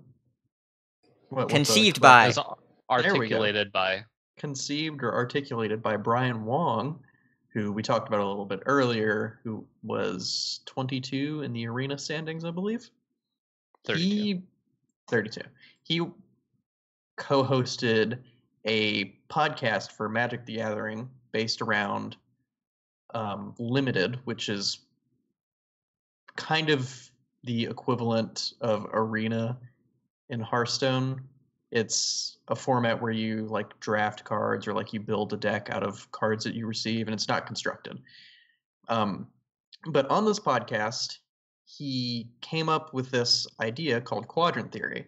And what this is it states that there's 4 important scenarios to visualize and judge against when you're evaluating or looking at cards. And these are, the first quadrant is opening and development. The second one is parity. The third one is ahead or winning. And the fourth is behind or losing. And what development is these cards that are strong in the development phase, and we'll kind of set the definition of development, that phase, to be turns 1 through 4, so like the early game. These are cards that are strong in the early turns of the game, cards that help you jump ahead of the opponent, or cards that help stifle what your opponent's doing, so you can kind of counter their development to stay at parity. So examples in standard that we put here would be cards like Lost in the Jungle, because it's very incredible on turn 1, and it gets weaker the longer the game goes on. Wild Growth is a prime example. It's absolutely at its best on turn 2, and when you draw it in the mid game, it's just really awkward and not great. Mana Worm, again, obviously best on turn 1 and loses its impact the longer the game goes. Hench Clan Thug, again, like Lost in the Jungle, Mana Worm. Eaglehorn Bow is an interesting one, and I think I actually put Blood Razor here earlier, but removed it because they help you, or early and cheap weapons will all kind of fit this bill, because they all help you kill what your opponent's doing early on and let you catch up, but they're also just solid development tools. They're cards. I was going to say they're cards that you want in your opening hand for the most part. Yeah, they're cards that you're really looking for, that you mulligan for, that you expect to play on curve. That's why we have Mana Worm, Wild Growth, Hench Clan Thug. These are all cards that you expect to come out on the turn that you have the mana to be able to play them. Yeah, and something like if you ever think about how it feels when you play a 2-drop and your opponent Merc Eels you, that you want to do that if you're developing. You want to be the Merc Spark Eel-er and not the Eel-e. Yeah, and then some examples for Wild. We're going to do Standard and Wild for each one, just to give more examples. For Wild, we have Tunnel Trog and Totem Golem. Obviously, those are best turns 1 and 2.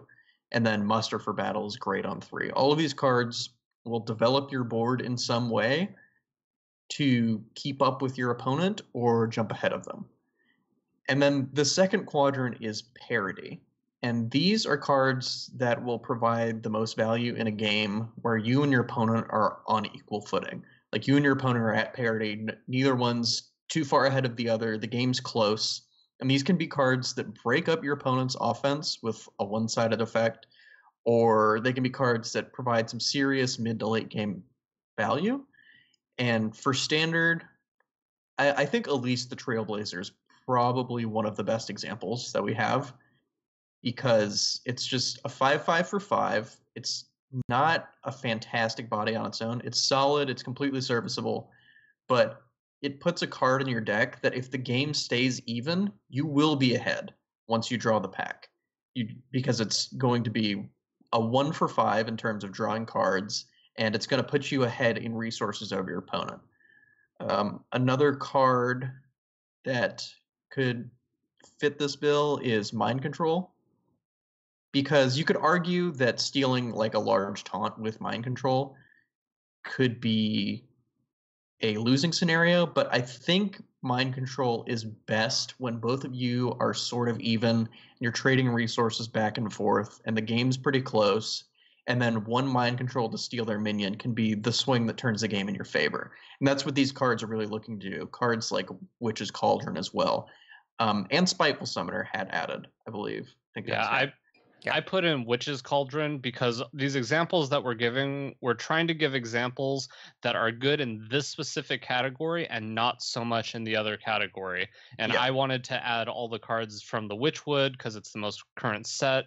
So I put in Witch's Cauldron in here because when you are at parity, it is great at making sure that you get a ton of value out of your stuff when you just kind of think of how your minions line up against theirs, but it's really not a card that you want to play on curve for the most part, and it's not a card that's going to help you as much in these other situations, or it's not as important in these other situations. Yeah, these are cards that, again, when you're fairly close in terms of board development and card resources, these are cards that will either grant you some incremental advantage in the game, whether that be on the board or in your hand, or they'll just break the game wide open, like Mind Control or like Witch's Cauldron if you get a bunch of attacks in with that and draw a bunch of cards. And in Wild, cards like Sylvanas is great on a board that's kind of gummed up, and there's lots of things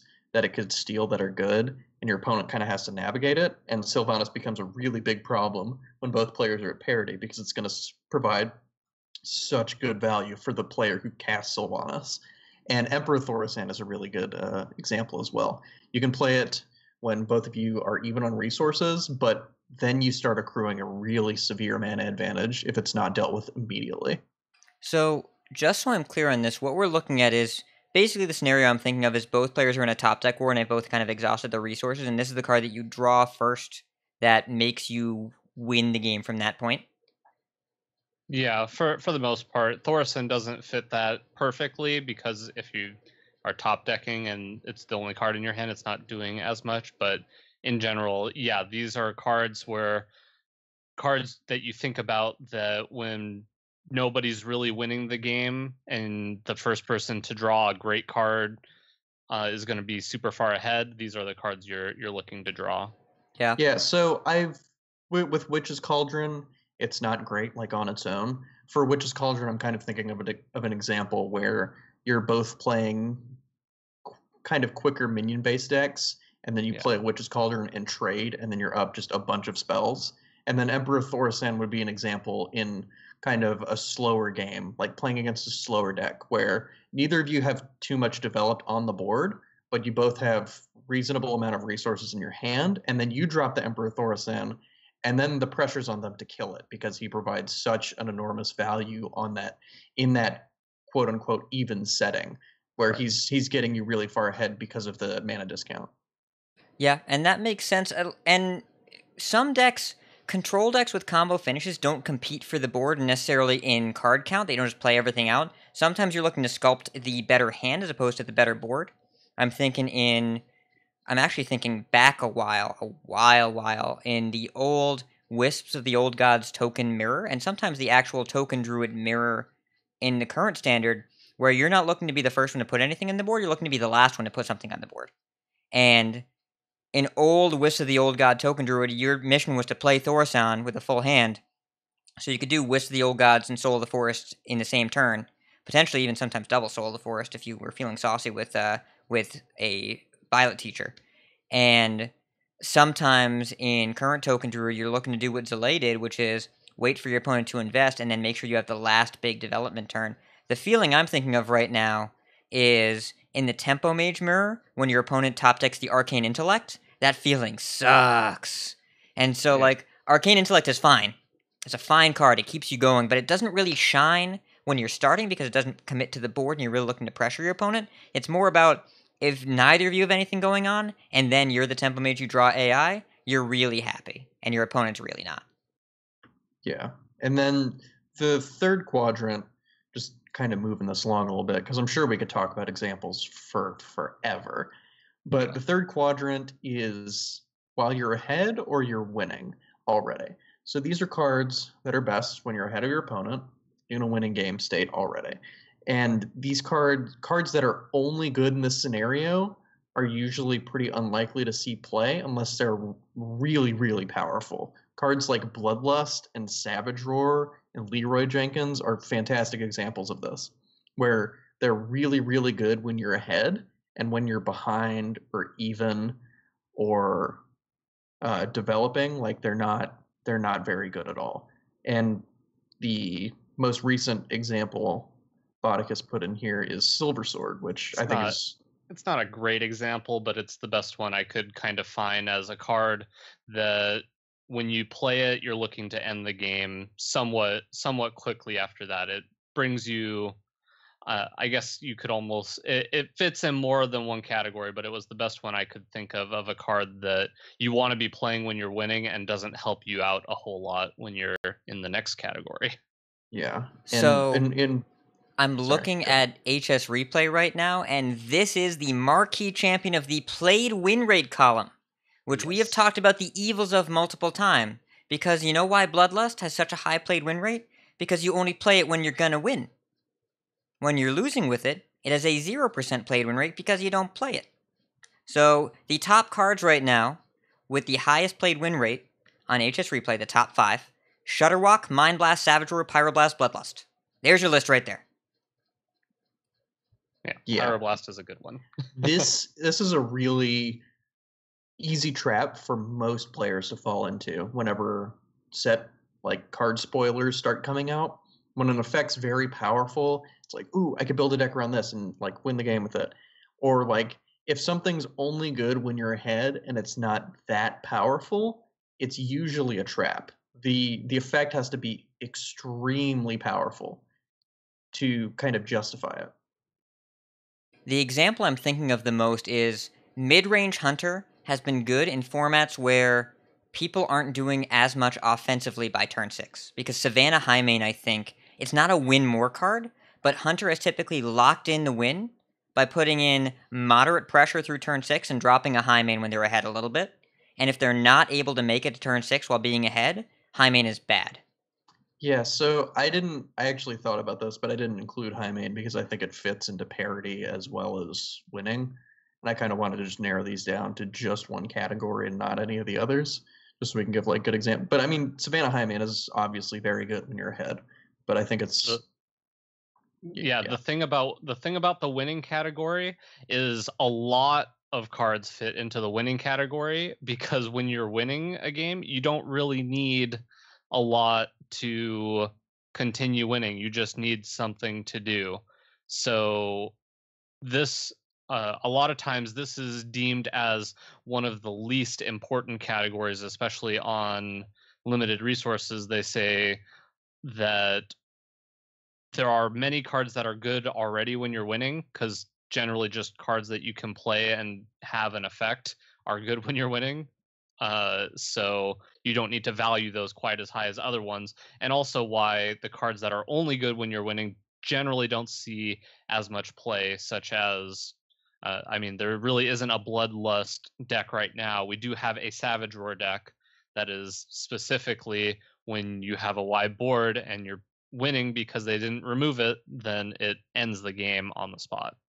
Yeah, I know we don't have like a Bloodlust deck in Standard, but to me it's like the quintessential winning card because it literally does absolutely nothing if you have nothing on the board.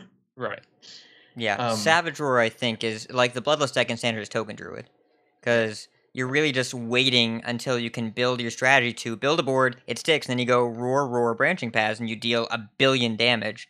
And the Roar has like the mildest utility ever when you're not using it in that situation, but that's what the strategy is built around. In some cases, you need a card that wins you the game and is included in your deck specifically to win, but most of the time you want cards that have a little bit more flexibility. Yeah, so moving on to the last quadrant, this is when you're behind or you're in a losing scenario. They usually catch you up from behind and can even swing the game in your favor. And some really great examples are cards like Board Clears, like Twisting Nether, Psychic Scream, Hellfire, Defile, Dustbreaker, all these kinds of things. Spreading Plague is a great example because it does very, very little whenever you're not behind on the board. And Lord Godfrey's another example. He's just another board clear. That's in Standard, I think that's usually the only cards that fit into just this quadrant.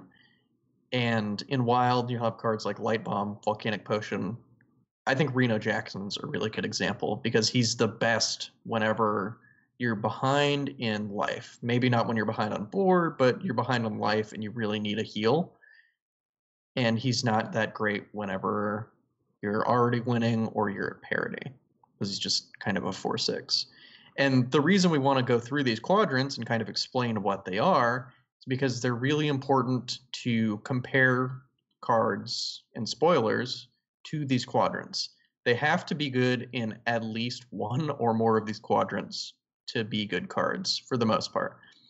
Yeah, the big reason, so we were trying to figure out what Decksplanations topic to bring up, and obviously, as Appa said, the big reason I wanted to do quadrant theory at some point, I've been wanting to do this subject for a while, but I wanted to do it before a reveal season because all these cards are going to be coming out. Everybody always gives their opinions on cards, and I think this is a very useful tool to help people determine how good a card is going to be, or at least have a different viewpoint on how to think about cards. And you might be sitting there thinking, well, why are they bringing up a limited Magic reference to explain Hearthstone cards? And the big thing, I re-listened to the episode of Limited Resources today where they revisited quadrant theory, and the big thing that they said at the start of the episode was that quadrant theory works in limited Magic because it's largely about board-based strategies. Limited Magic is largely about board-based strategies, and Hearthstone, as most people have said, is about tempo.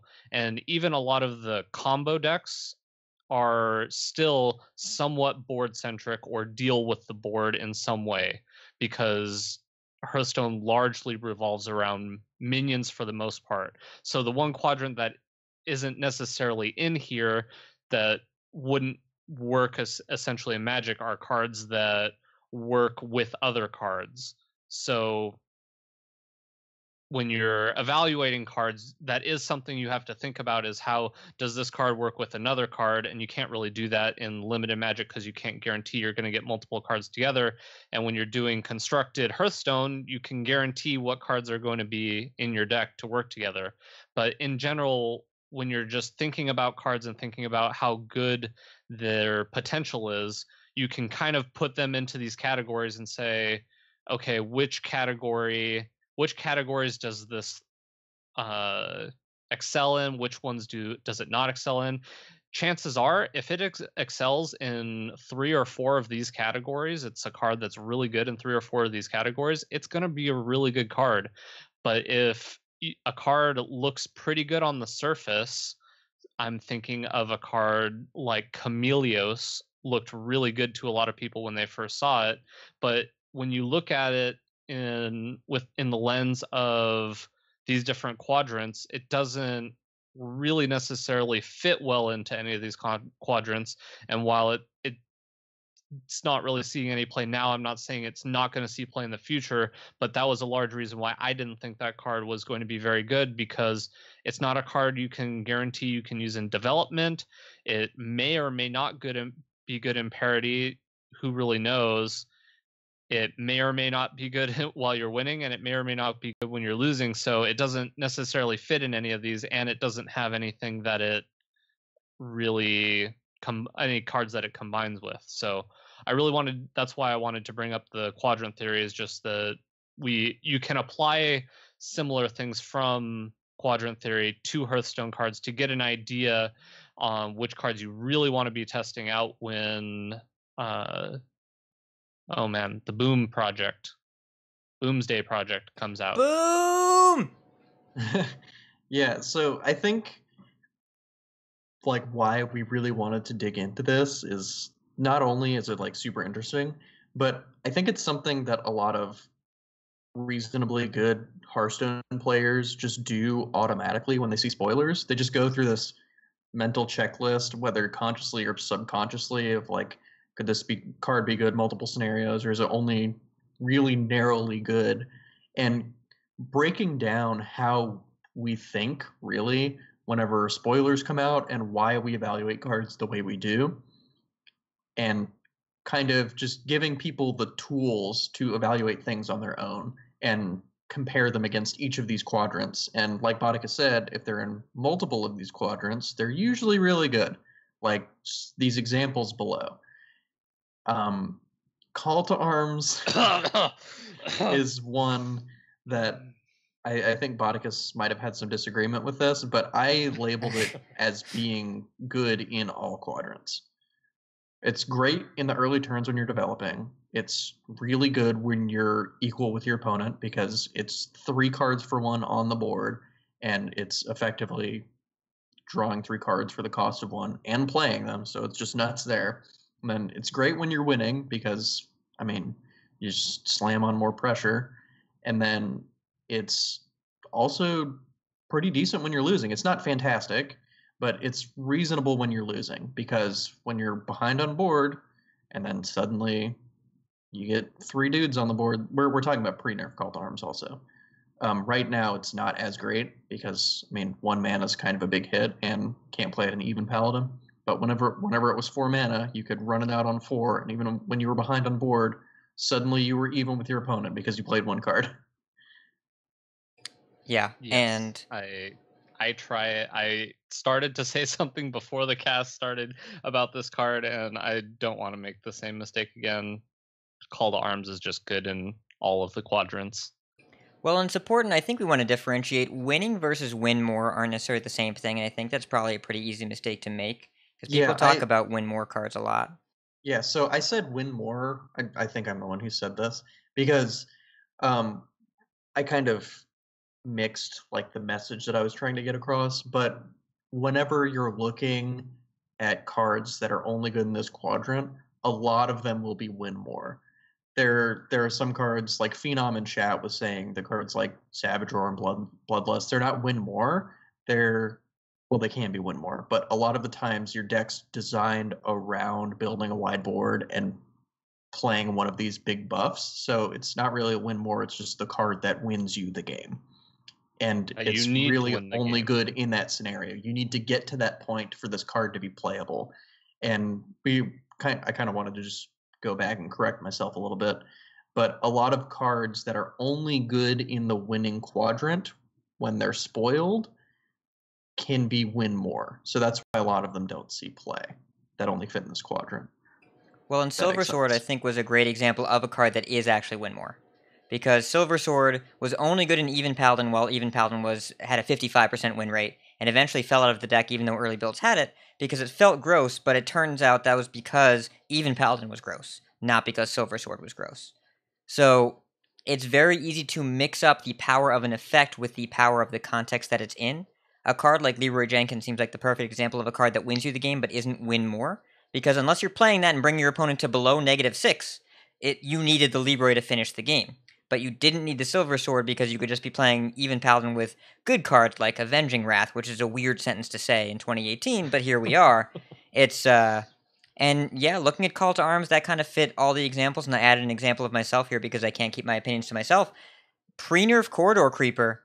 It wasn't quite development, except sometimes it came down on turn 3, but again, that was a great example of what you guys are talking about, that if it's good in all 4 quadrants, it's probably really good. And Creeper, it was great when you were behind because it cost nothing. It was great when you were ahead because it cost almost nothing and was a giant threat. When you developed with it, if you were playing 2 minion strategies, whoever had the Creeper just kept it in their opening hand and won with it. And when you're at parity, it's a 5/5 for probably not a lot of mana. And even if you top decked it in those situations, sometimes you just played it for full price and it was fine. Yeah, and then the next example we have is Sunkeeper Tarim, and I put that he's good at when you're at parity and when you're winning. And Hat brings up a good point that he thinks it's also good when you're losing. It's good in that quadrant as well. And I was also agree. going to make that point. Yeah, I just kind of left it off because I didn't like, he's not at his best when you're losing, but I mean he is still very good when you're losing. It's a 3/7 taunt. It can shrink things. I think you're right. He is the card that you most need to draw when you're losing, because oftentimes it is the only card in decks that play him that can win you a game that you were otherwise going 100% to lose. It's it's just a very powerful card. I was going to clump it in with Dr. Boom as well, which is also something we have on this list. Unsurprisingly, these were the 2 cards that were in the finals of the contest that Ixar put on of greatest cards of all time, and mainly because they kind of slam dunk these a few of these quadrants in how powerful they are. And there's also, I guess, kind of a rating system that you could even put in for each of these quadrants, where a card like Tarim, not only is it great when you are at it's great when you are at parity, it's a 10 when you're at parity, just because it almost always wins you the game on the spot or the next turn. Same thing when you're winning, it just kind of wins you the game on the spot, but is also good in other circumstances. Yeah, I mean, I wouldn't want to be the one playing Dr. Boom while behind against an aggressive deck because you spend 7 mana and then you die. It's still just a lot of stats when you're slightly behind. I can see it because then the Boombots will kill all their Azure Drakes, because that's how that works. But when you're way behind and you're going to die to a Doomguard, the Dr. Boom doesn't get there. It's close. I wouldn't necessarily clump it in that category, but when you're in between parity and losing, then Dr. Boom is fine, just because of the volume of stats and the removal potential it has. Yeah, like Botticus was saying, you can assign numbers to each of these quadrants. Like Dr. Boom, obviously we're not in the development stage anymore, so it's a 0 whenever you're developing, because you can't really develop with it in the early turns. And then at parity and when you're winning, he's probably like between an 8 to a 10. And then when you're behind, he's like a 2 or a 3, like depending on how far behind you are. Like if you're not that far behind, he probably goes up a little more, but when you're really far behind, he doesn't really affect the board immediately. And this is how you should look at cards. It's like, how good is this when you're developing? Is this a 1? Is it a 5? Is it a 10? How good is this when you're even with your opponent? Is it 1, 10? You know, like, so just kind of look at each of these quadrants and see how good cards are in each of these scenarios. And that's pretty much how we kind of judge whether a card is not good or bad, but worth enough potential to be played. Yeah, has potential, I guess is a better way of putting that. It's definitely one of the lenses everyone should be looking at when they're trying to evaluate new cards. A couple of the others we had on the list were Nourish. I liked Houndmaster Shaw as a card that you could put on this list from the Witchwood. That is quite good when you're developing, because the stats are so good. It's something you just want on turn 4, and when you're at parity, you just kind of start to run away with the game. Or I guess even if you're ahead, it's pretty good. And then Master Oakheart is just stupid at all points whenever you can play it. That was a comment that was on here that I agree with.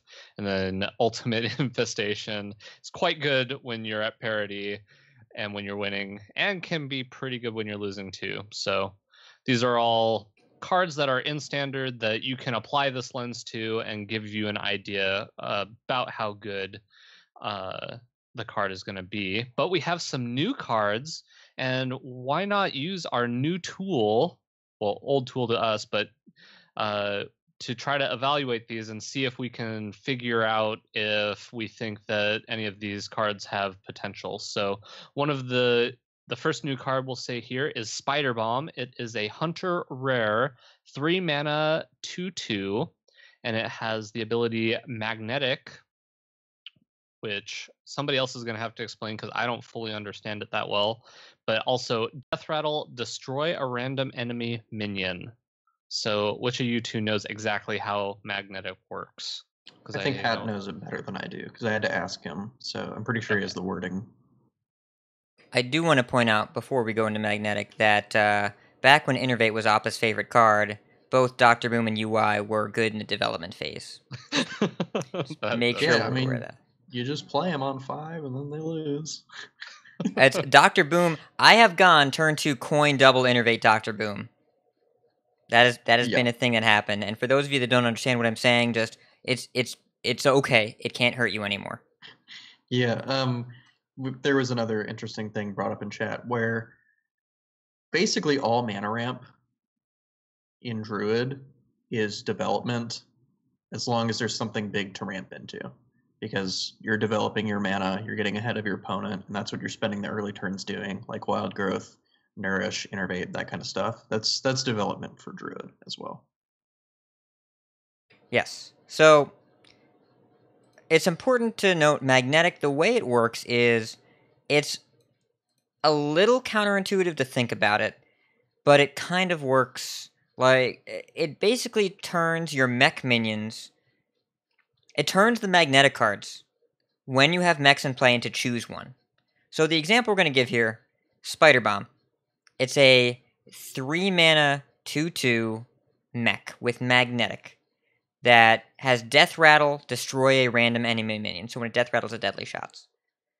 If you have a mech in play, you can choose, do I play this as a 3 mana 2/2 with that Death Rattle effect, or do I play it to the left of a mech? And if you do, it turns into a buff instead of a minion. So where it's a 2/2, it would be +2/+2. And it gives that minion the Death Rattle. You're basically building, instead of a Zombeast, a zombie mech. But it is fully silenceable. When it returns to when the original minion returns to the hand, you do not get the buff back. Basically, you're turning this card into a spell that says, pay the cost of this, what this minion would normally cost. It gets the stats, and it gets the abilities. And I love this mechanic so much. It is such an awesome and flavorful design mechanic because the reason you have to put it on the left of a minion instead of like on one side or the other is because magnets have poles and one end is going to be attracted to something while the other end repels it. So if you put it on the side that it's attracted to, they come together like a little magnet. And I love it so much. That is a fantastic lore explanation. Also, because mobile exists, they made it on the left. And because if it was the original way I thought it worked is that if you had a mech in play, you can target with the arrow, like all buffs work. But that then some things would work and some things wouldn't. If your finger ever slipped, you just want to throw your phone. So they made it so it only works if you put it on the left. And a giant blue lightning bolt comes out, connecting the two things if it's going to fuse. You cannot miss it. It is more obvious than the elemental trigger was in the Ungoro expansion. And you cannot play this with a full board. Be aware of that.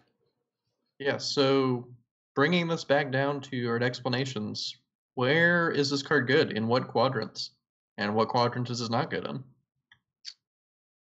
To me, it doesn't look terribly great in almost any of the quadrants. In the development phase, it's a 3 mana 2/2 is not really a card I'm looking to play.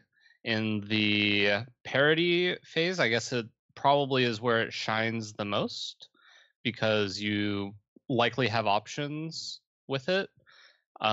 When you're ahead, it doesn't do a ton. It might help you by buffing one of your mechs if that's a thing that you need. And then when you're behind, it really doesn't feel good enough unless you're putting it on a taunt minion, I guess, and then it kind of becomes a small version of Obsidian Statue. But I'm not super excited about this card. I think the biggest asterisk I'll put on it is it really depends on how mechs are in the set, which is what I was talking about more towards the top when I was explaining, is that cards that require other cards to be good, and I think the whole magnetic is largely going to be dependent on that. Yeah, if this card had taunt, it would obviously be way better, but it's not really great at defensive and it's not a great threat by itself. The effect can be relevant if you can play it when you're not under pressure and you need to destroy minions, but that's a really narrow use case and relies a lot on your opponent to be doing something. I don't know. I don't see a lot of situations where this is probably the card you're going to choose to put in your deck, unless there's some really specific scenario where you need to somehow bulldoze through a wide board of mixed power and health minions. Yeah, this card's really weird.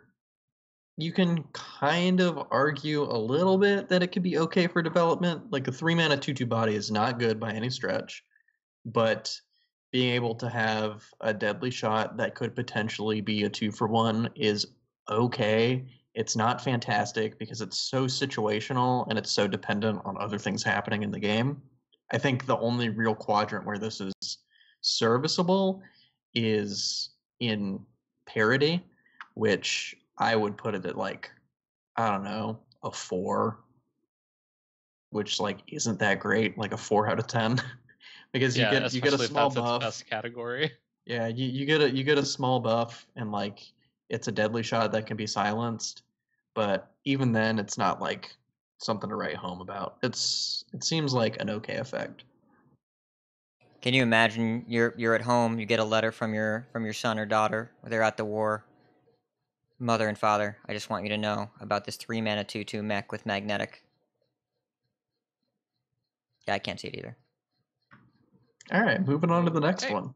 So the next card is Biology Project. This is something I referenced in the news section, but there's going to be project spells, which each class is going to get, which have effects that are symmetrical with or that essentially both players quote unquote work on together. They both work on the project together, so both players get the effect. And it is a 1-mana druid common that says each player gains 2 mana crystals. Extremely skilled magician Kai Bude said that this card seems bonkers. I don't know that I'm sold on it. It's giving your opponent 2 mana crystals, even though you get to use the mana crystals right away on your turn, seems really sketchy to me. What's your thoughts on this, Appa?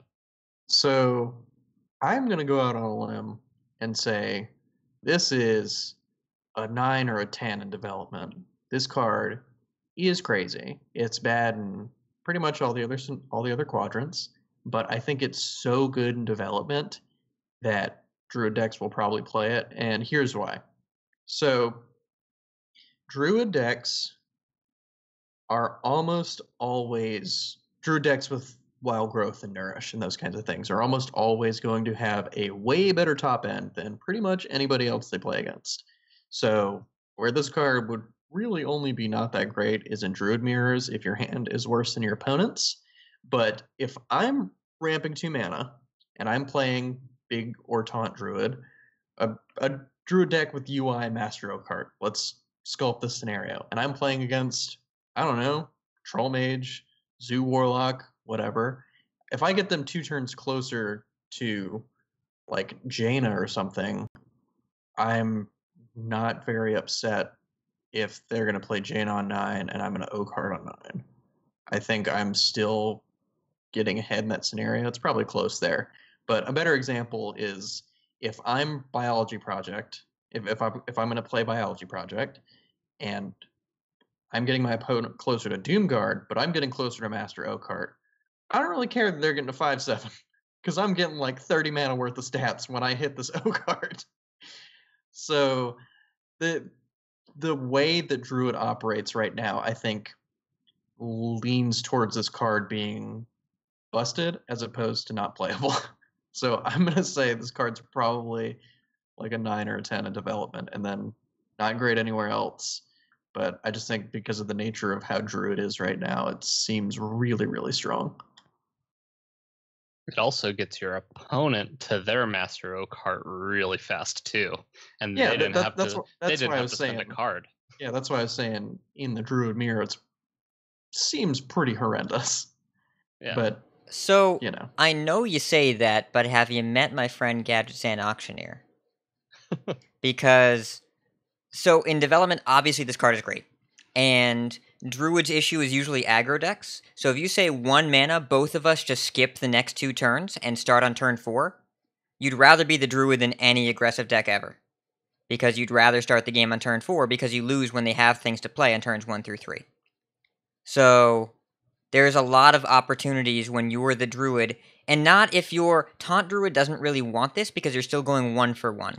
But you think about how Mally Druid and Token Druid are built. These are generally defensive until they swing, answer heavy, card draw heavy, and spell heavy decks that really benefit from just skipping past that awkward phase where they don't have any cards to play except Wild Growth, and maybe a Wrath, and maybe a Spellstone if they want to just try and stem the bleeding a little bit. You get to skip over all that part of the game, and that seems really powerful, potentially dangerous. Now, there are ways that you can get taken advantage of on the swing turn. I want to be the Taunt Druid that has this played against me, because I'm not spending a card on it, I'm not diluting my deck with it, but if I'm going to start playing Fatty Boom Booms, if I'm better than you in the late game, I really want you to play this card. If I'm worse than you, I really don't. And so it's actually a much better development card.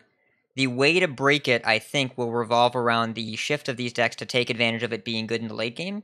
And to do that, you play Gadget and Auctioneer, because 1 mana draw card, gain 2 crystals is insane. It's so good, and you just get to keep developing, and it gives you full crystals. This is Nourish for both players for 1 mana. So if you play it on turn 1, you can still Wrath or Hero Power or Wild Growth after. If you play it on turn 2, you can still play a 3 mana spell, a Ferocious Howl or something, after. And that's really relevant, that you get the... It basically costs you -1 mana, and then gives your opponent positive mana on their next turn, but you still get something right now. And that seems really, really strong to me. and I think the reason we're saying it's strong is because Druid has such good catch-up mechanics right now.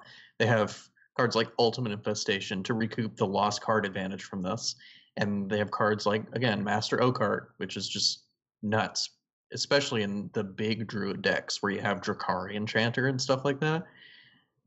So the Druid decks ramping, like giving up a card in the card economy race is worth it a lot of the times in the slower, bigger Druid decks.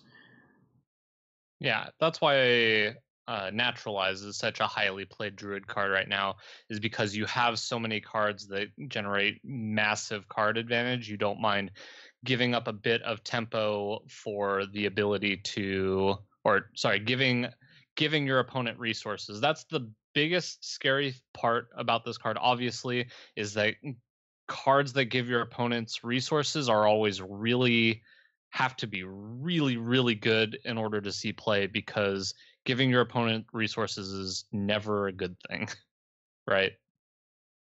That's the biggest thing I'm worried about this card. I do totally agree with you guys that its potential is quite high, but I'm always very scared to give my opponent resources when they don't have to spend anything to get those resources. So Well, I like giving them 2 bananas when I get the 5/5 for 3. Okay. The next card we have here is Omega Defender. It is a neutral epic, a 4 mana 2/6 with Battle Cry. If you have 10 mana crystals, gain 10 attack. So it's a 12/4 for 4 when you have 10 mana 12/6. crystals. 12/6, sorry. I don't know why I keep thinking it has 4 toughness, but that's significantly different. So I think this is a great card to put through the Quadrant theory. What do you guys think on development? Curving Obviously into a 4 mana 2/6, isn't that great. I think the last time I've been happy doing that was when, what's the warrior card? It was the warrior taunt with Enrage. It's the 4-mana. Bloodhoof Brave. Yeah, Bloodhoof Brave. I think that was like the only time I've ever really been happy about playing a 4-mana 2/6. Yeah, you could Tortola and Shellraiser sometimes. That was okay. The Priest Taunt with the Death Rattle +1/+1. Yeah. So, yeah, curving into this and developing into this isn't all that great, but I think this is good when you're at parity in the later parts of the game. 4-mana, 12/6. When you have 10 mana. Yeah, that's the biggest asterisk to everything is when you have 10 mana. Yeah. So whenever it meets the criteria and you're both roughly at parity, seems really good. Obviously good when you're winning, again, when you have a 10 mana. And then when you're losing, it doesn't seem very good because it's only a 6 toughness taunt. And I don't think that catches you back up too much. I mean, the 12 attack means that it can trade into a lot of big things, but I don't see it being all that great when you're behind. But I see it being good when you're at parity and good when you're winning. But again, you have to meet the 10 mana requirement first. So I don't know how good this will be to just sit in your hand dead for a while if you draw it early. If you draw it off the top when you have full mana, then obviously it's great. But the cost comes whenever you need to play something, and this is your only card that you can play, and you have like 4, 5, 6 mana, then it's really not that great. So I don't know. I don't really see this making a lot of decks, but I could be wrong. What do y'all think? I totally agree. I don't expect this to be very good. Just doesn't seem like in the majority of circumstances it's going to be high on most of these lists. When you have caveats like you have to have 10 mana, unless you're a Druid deck, which I think Druid probably has better options than this. Getting to 10 mana is too important for this card to be good. Do you think Druid can do anything else good with 10 mana? I think it could make a 5/5 gain. This isn't going to see play in Druid as long as Master card exists. Yeah, exactly. Well, and this card is clearly just they took all the dials and they nudged them down for constructed. None of this card is efficient enough for constructed at any point. Even when you top deck it, if you say, oh, it's a 12/6, but what could that card have been if it were a higher cost, more impact minion? You don't really want it in aggressive decks. You don't really want it in mid-range. You don't really want it in control because it's not good enough in any of those. I do think the Omega mechanic in Arena is really powerful because a card with flexibility and transforming a card that is probably functional in the losing quadrant in Arena and really powerful as a top deck for the winning mechanic or the parity mechanic, I think that Omega is tailor-made for Arena. Yep, I totally agree with that. Also, a thing to note about these new cards is traditionally the first set of spoilers have not necessarily been highly playable cards. They have been cards, some of them have seen play, but the majority of the cards that are revealed with the initial reveal are just cards to kind of whet our taste buds and get an idea what the set is about, more so than excited about what the cards are going to do. So I'm not super surprised that at least Spider Bomb and Omega Defender are not necessarily really high on our list of highly playable cards. The next one we have on here is the Shaman Legendary. This is the Scientist for the Shaman class. It is Electra Storm Surge, a 3-mana 3/3 with Battle Cry. Your next spell this turn casts twice. I don't know that this card necessarily fits into the quadrant quadrant theory examples terribly well. This card screams to me card that requires other cards for it to be good, and I think there are a lot of examples where this card is good. Hat, what are your thoughts on this card? I appreciate your coming to me before Appa talks about Shaman because he's way more qualified. This card is interesting because the applications are fascinating and hard to theorize. There have been lots of people talking about this card with Bloodlust, 5 mana plus 6 attack. That seems great. It's I think you don't want to play this on turn 3.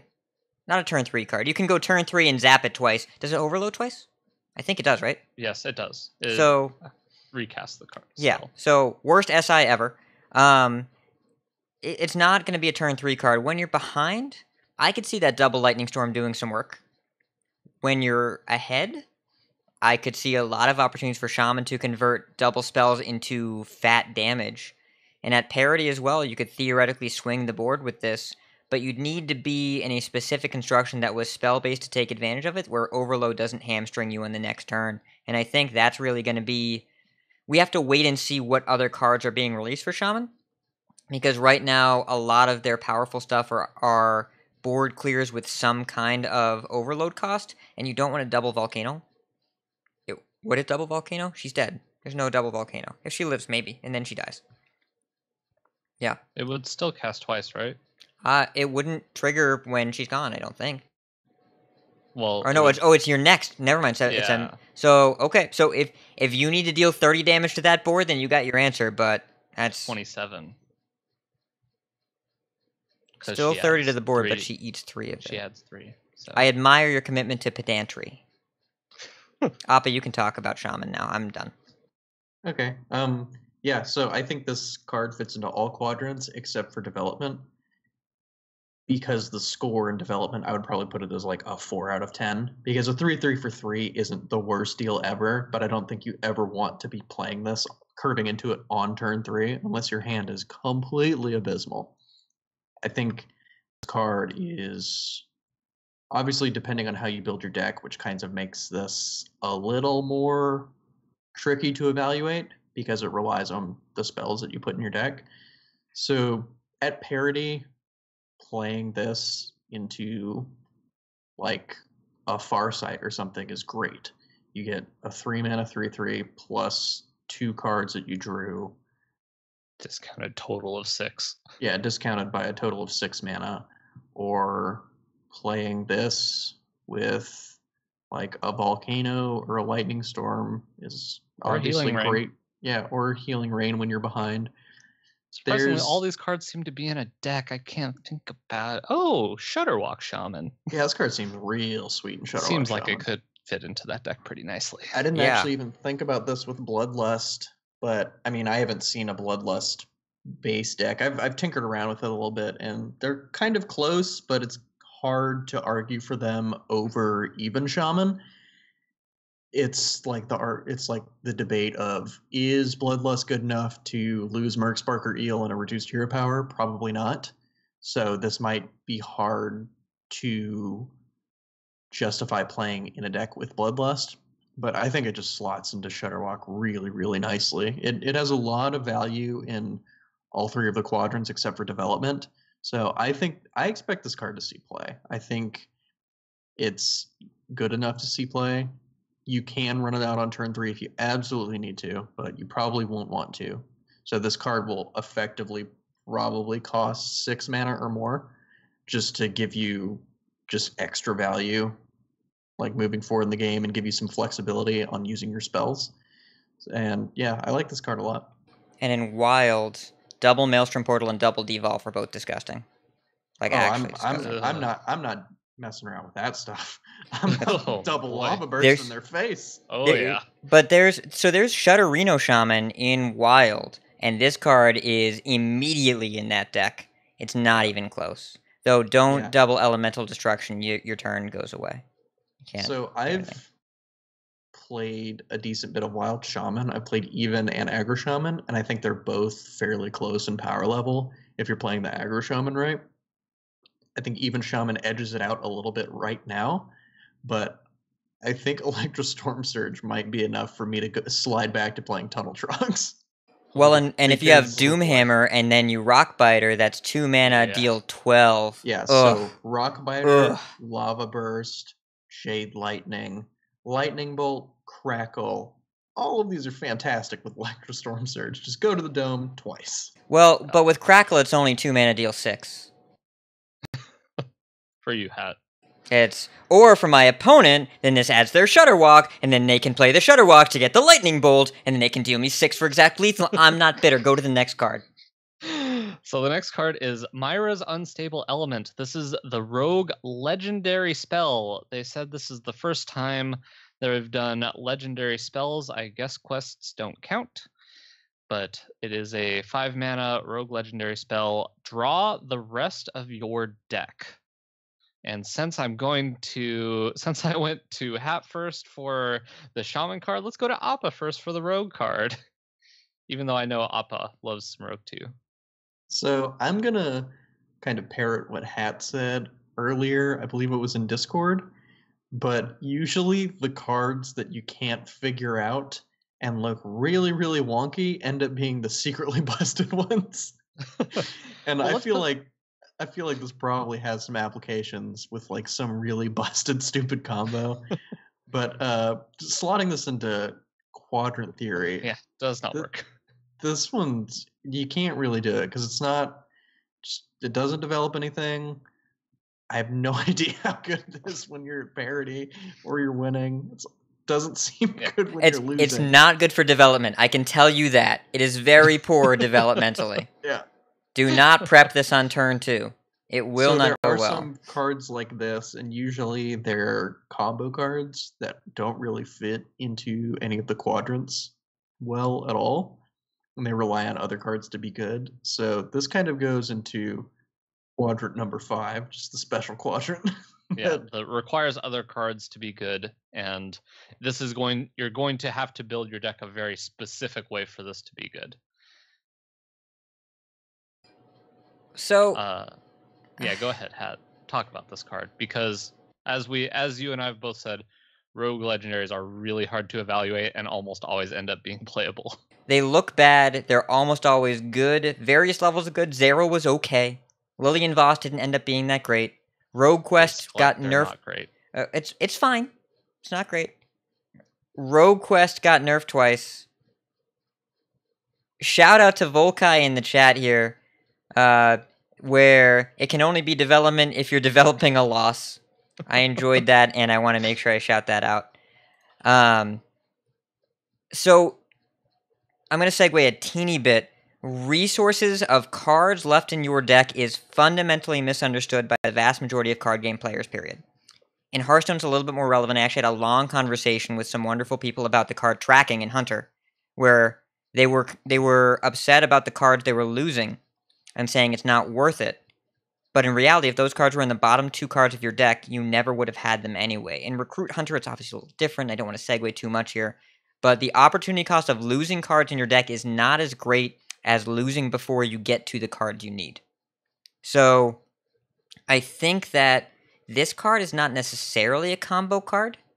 This card is 5 mana, refill your hand, and never draw a card again for the rest of the game. It is a faster Alaneth on both ends. You die faster, and you fill your hand faster. You can play cards with it right away. If you're able to empty your hand, like you do with Rock Dalar, then you get a ton of resources left. But if you needed to make a small push, it was Nick Elias in our chat who was talking about how important this could be in Odd Rogue. Because think about all the games in Odd Rogue where you're just top decking one card at a time and you draw an Argent Squire into a Dire Mole and you just concede. What if you played this when you had 2 cards in hand? What if instead of the second Cobalt Scalebane you played this, you drew 9 cards, and then you kill your opponent with your remaining 5 mana and everything you do next turn? That is an opportunity here. I don't think we can evaluate this in the shell of current decks. It's important to note, if you have Faldorei Strider and you fill your hand, you burn all the spiders, you don't get the 4/4s. And I wouldn't put this in Miracle because you already draw your entire deck at a reasonable pace. But for more aggressive rogue decks, or ways where you're just looking to refill your hand to spend a resource that you need in large quantities quickly, this card has a very special effect that is abusable. I'm done talking. I'm done. All right, good. Because we're going really long on this episode. Surprise! Spoiler episodes go really long, but we have one more card to cover. That is Stargazer Luna. It is the Mage Legendary Scientist, a 3 mana 2/4. After you play the rightmost card in your hand, draw a card.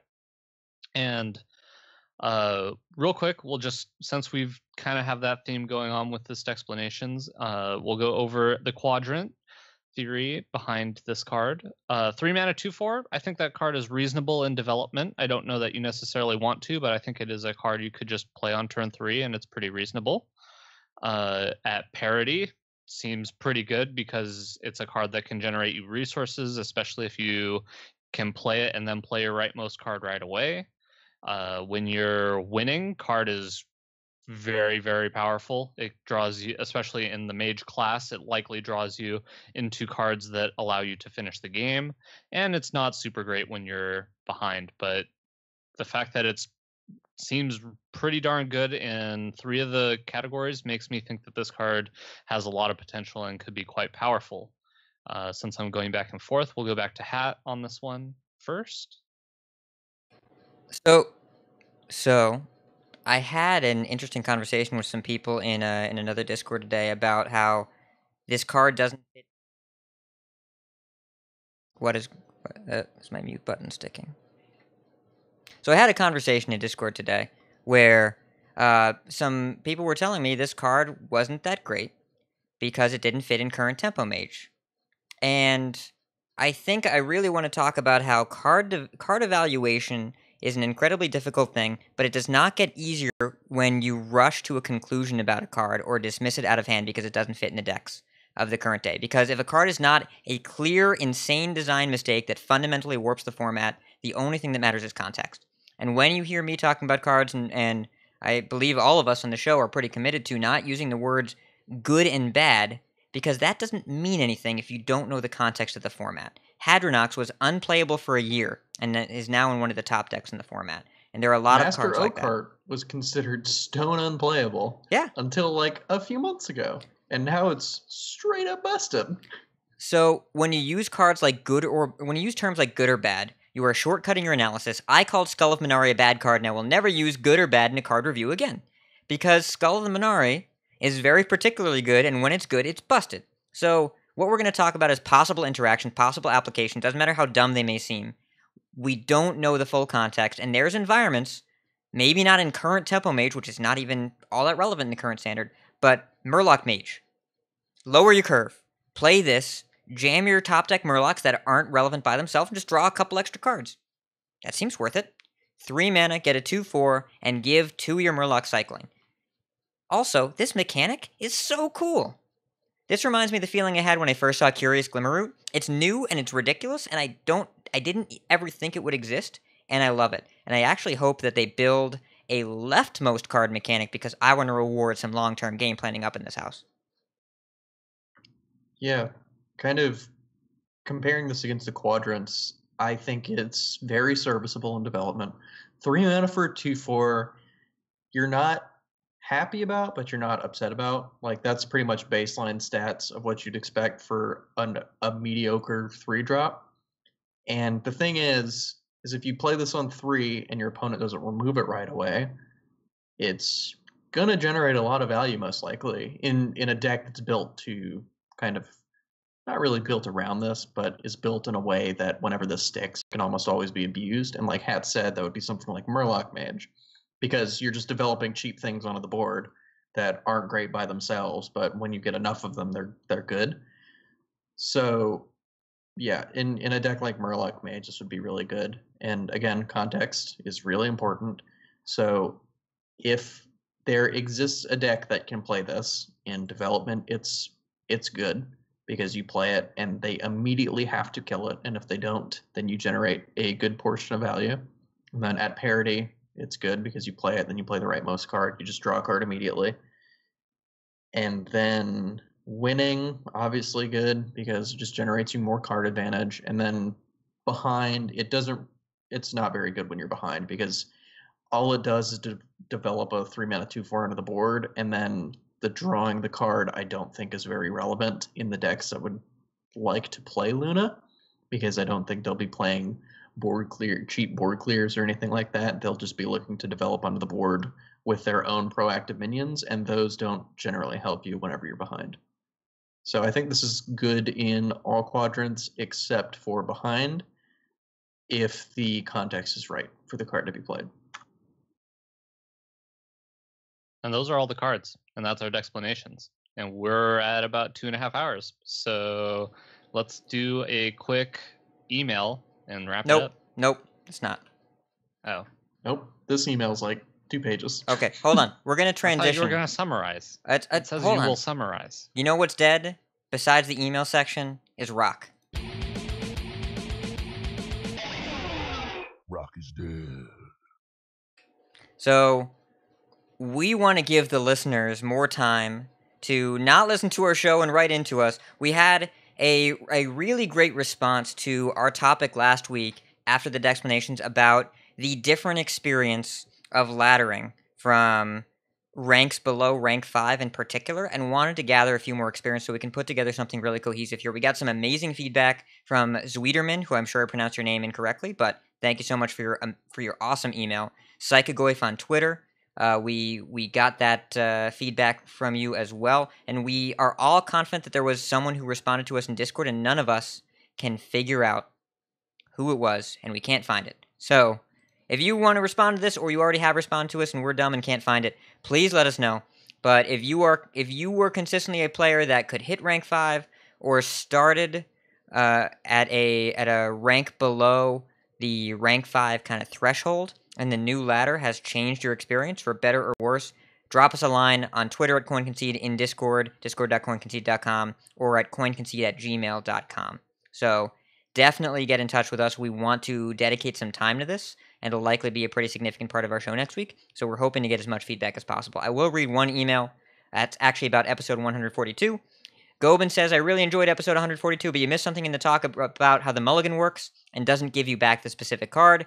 Except for Patches, when you mulligan him, there's a greater than 75% chance that you will draw Patches with your first card because he wants to be in charge of your hand. And you know what? That's just math.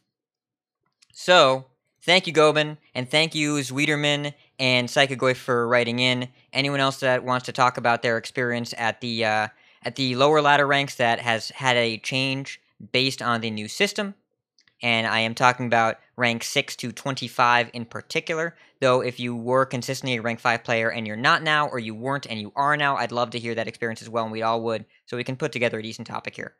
But Botticus alluded to a very particular question. How long can this go on? You need a new bumper for that one. Why? That's too Witchwoody. Gotta have explosions or something. We're still in the Witchwood. We haven't rotated. How long can this go on? Okay, we're getting delirious. Let me read the thanks so we can get out of here. Come on. Come on. Thanks to Stefan L for letting us use his cover. Check him out in his channel, link in our show notes. Big thanks to HearthstoneTopDecks and BeerBrick.com for deckless Hearthstone tournaments on YouTube for tournament VODs, Old Guardian for his tournament recap articles. The show notes for this week's episode are on our website, CoinConcede.com. You can support our show at patreon.com/CoinConcede. Join us every week live by following us on Twitch at twitch.tv/CoinConcede Join our community chats in our Discord at discord.coinconcede.com. Write into our email, coinconcede@gmail.com. Follow us on Twitter at CoinConcede. If you'd like some CC swag, head on over to our shop at shop.coinconcede.com. Big thanks to our producers, Arrow and It's so Fluffy. Coin Concedes. Botticus. Go. I would like to coin concede to Appa, and then also Deck Tech and Red Knight. They have been helping me prep for Oakland this weekend, and I greatly appreciate all the time that they're putting in to help me out with that, and hopefully it goes well. So appreciate that to you three. Appa. I'm glad I was one of your coin concedes this week. Soon you won't need me because I will teach you how to do lineups on your own. But until then, I will be here. You tried to teach him, and he wouldn't play Quest Warrior. That's yes, that is accurate. I would like to coin concede to Hunter Ace for being the actual nuts, because that dude is very good at Hearthstone. And then Dave Kosak and the rest of Team 5 and Blizzard for their funny little skits. And also the magnetic mechanic, because I love it so much. It's so cool. Yes. Good stuff. I would like to coin concede to Run, he said, and I'm going to pronounce this wrong, Quantega. There's no, I think that's right. We had a great conversation about tracking on Twitter and about the value of cards in deck being a resource, along with a couple of other people. I forget who I was talking to, but I know those two stood out, and I wanted to shout them out because they were keeping the discussion going.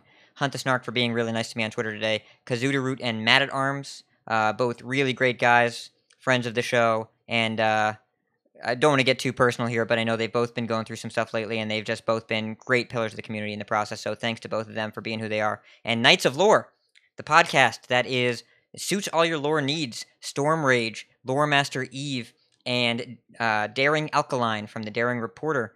All three of those are coming together to make lore episodes about non-Blizzard and Blizzard games. The last episode was on Destiny 2. Super cool. Listened all the way through it. Really enjoyed it. So shout out to them. Definitely check out their show. And check out where you can find our hosts when they're not right here. Let's start with you, Botticus. You can follow me on Twitter. I'm at BotticusHS. And you can follow me on Twitch, even though I have not been streaming lately, unfortunately, and likely won't get a chance to this weekend because I'll be in Oakland. But it's twitch.tv/Botticus. I greatly appreciate anybody who wants to cheer me on through Twitter. I should hopefully be updating like I did for the last one. Yep, and also shout out to your Mage Death monthly coaching co-op streams. Those are a lot of fun. And this week was Miracle Rogue. Yeah, it was pretty good, even though somebody in chat kept telling us to keep prep always in our opening hand, and that guy was kind of obnoxious. Yeah. It was me, chat. It was me all along. Because keeping Innervate is good. Appa, how many times are we going to have to say this? It's Innervate for specific cards that you don't necessarily keep in your opening hand. Right, I forgot. It's only Innervate for good swingy rogue cards. My mistake. We'll remember that next time. Appa, where can we find you? You can find me on Twitter at Appa_HS. I'm steadily approaching 800 followers, and that's straight up blowing my mind. Because, like, every time I see my follower count go up, I'm like, man, I remember when I hit 100, and I was blown away. So, like, the fact that I'm having a little bit of influence on my little corner of the internet, I just love it. And it's kind of making me into a more positive person at the same time, because I don't want to tweet, like, negative stuff like I used to, say, like, 6 months or a year ago.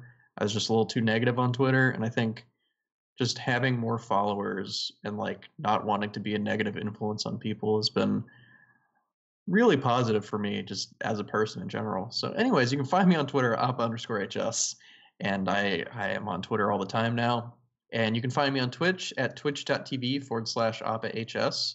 I've been streaming a good amount. I think I've been doing 3 streams a week has been what I've been shooting for right now.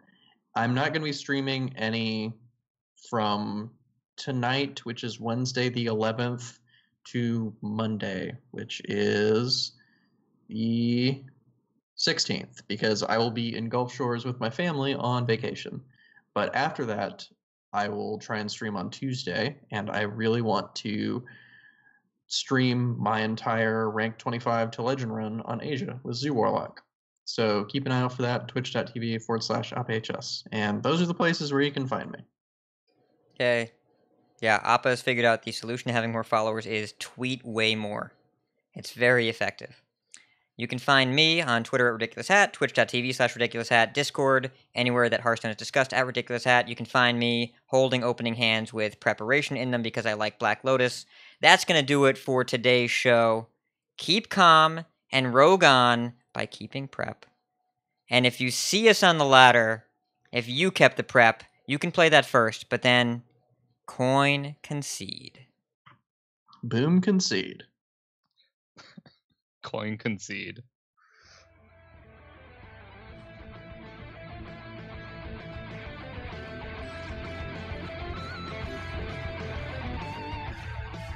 Take cold comfort in your victory. You win. I can rest now.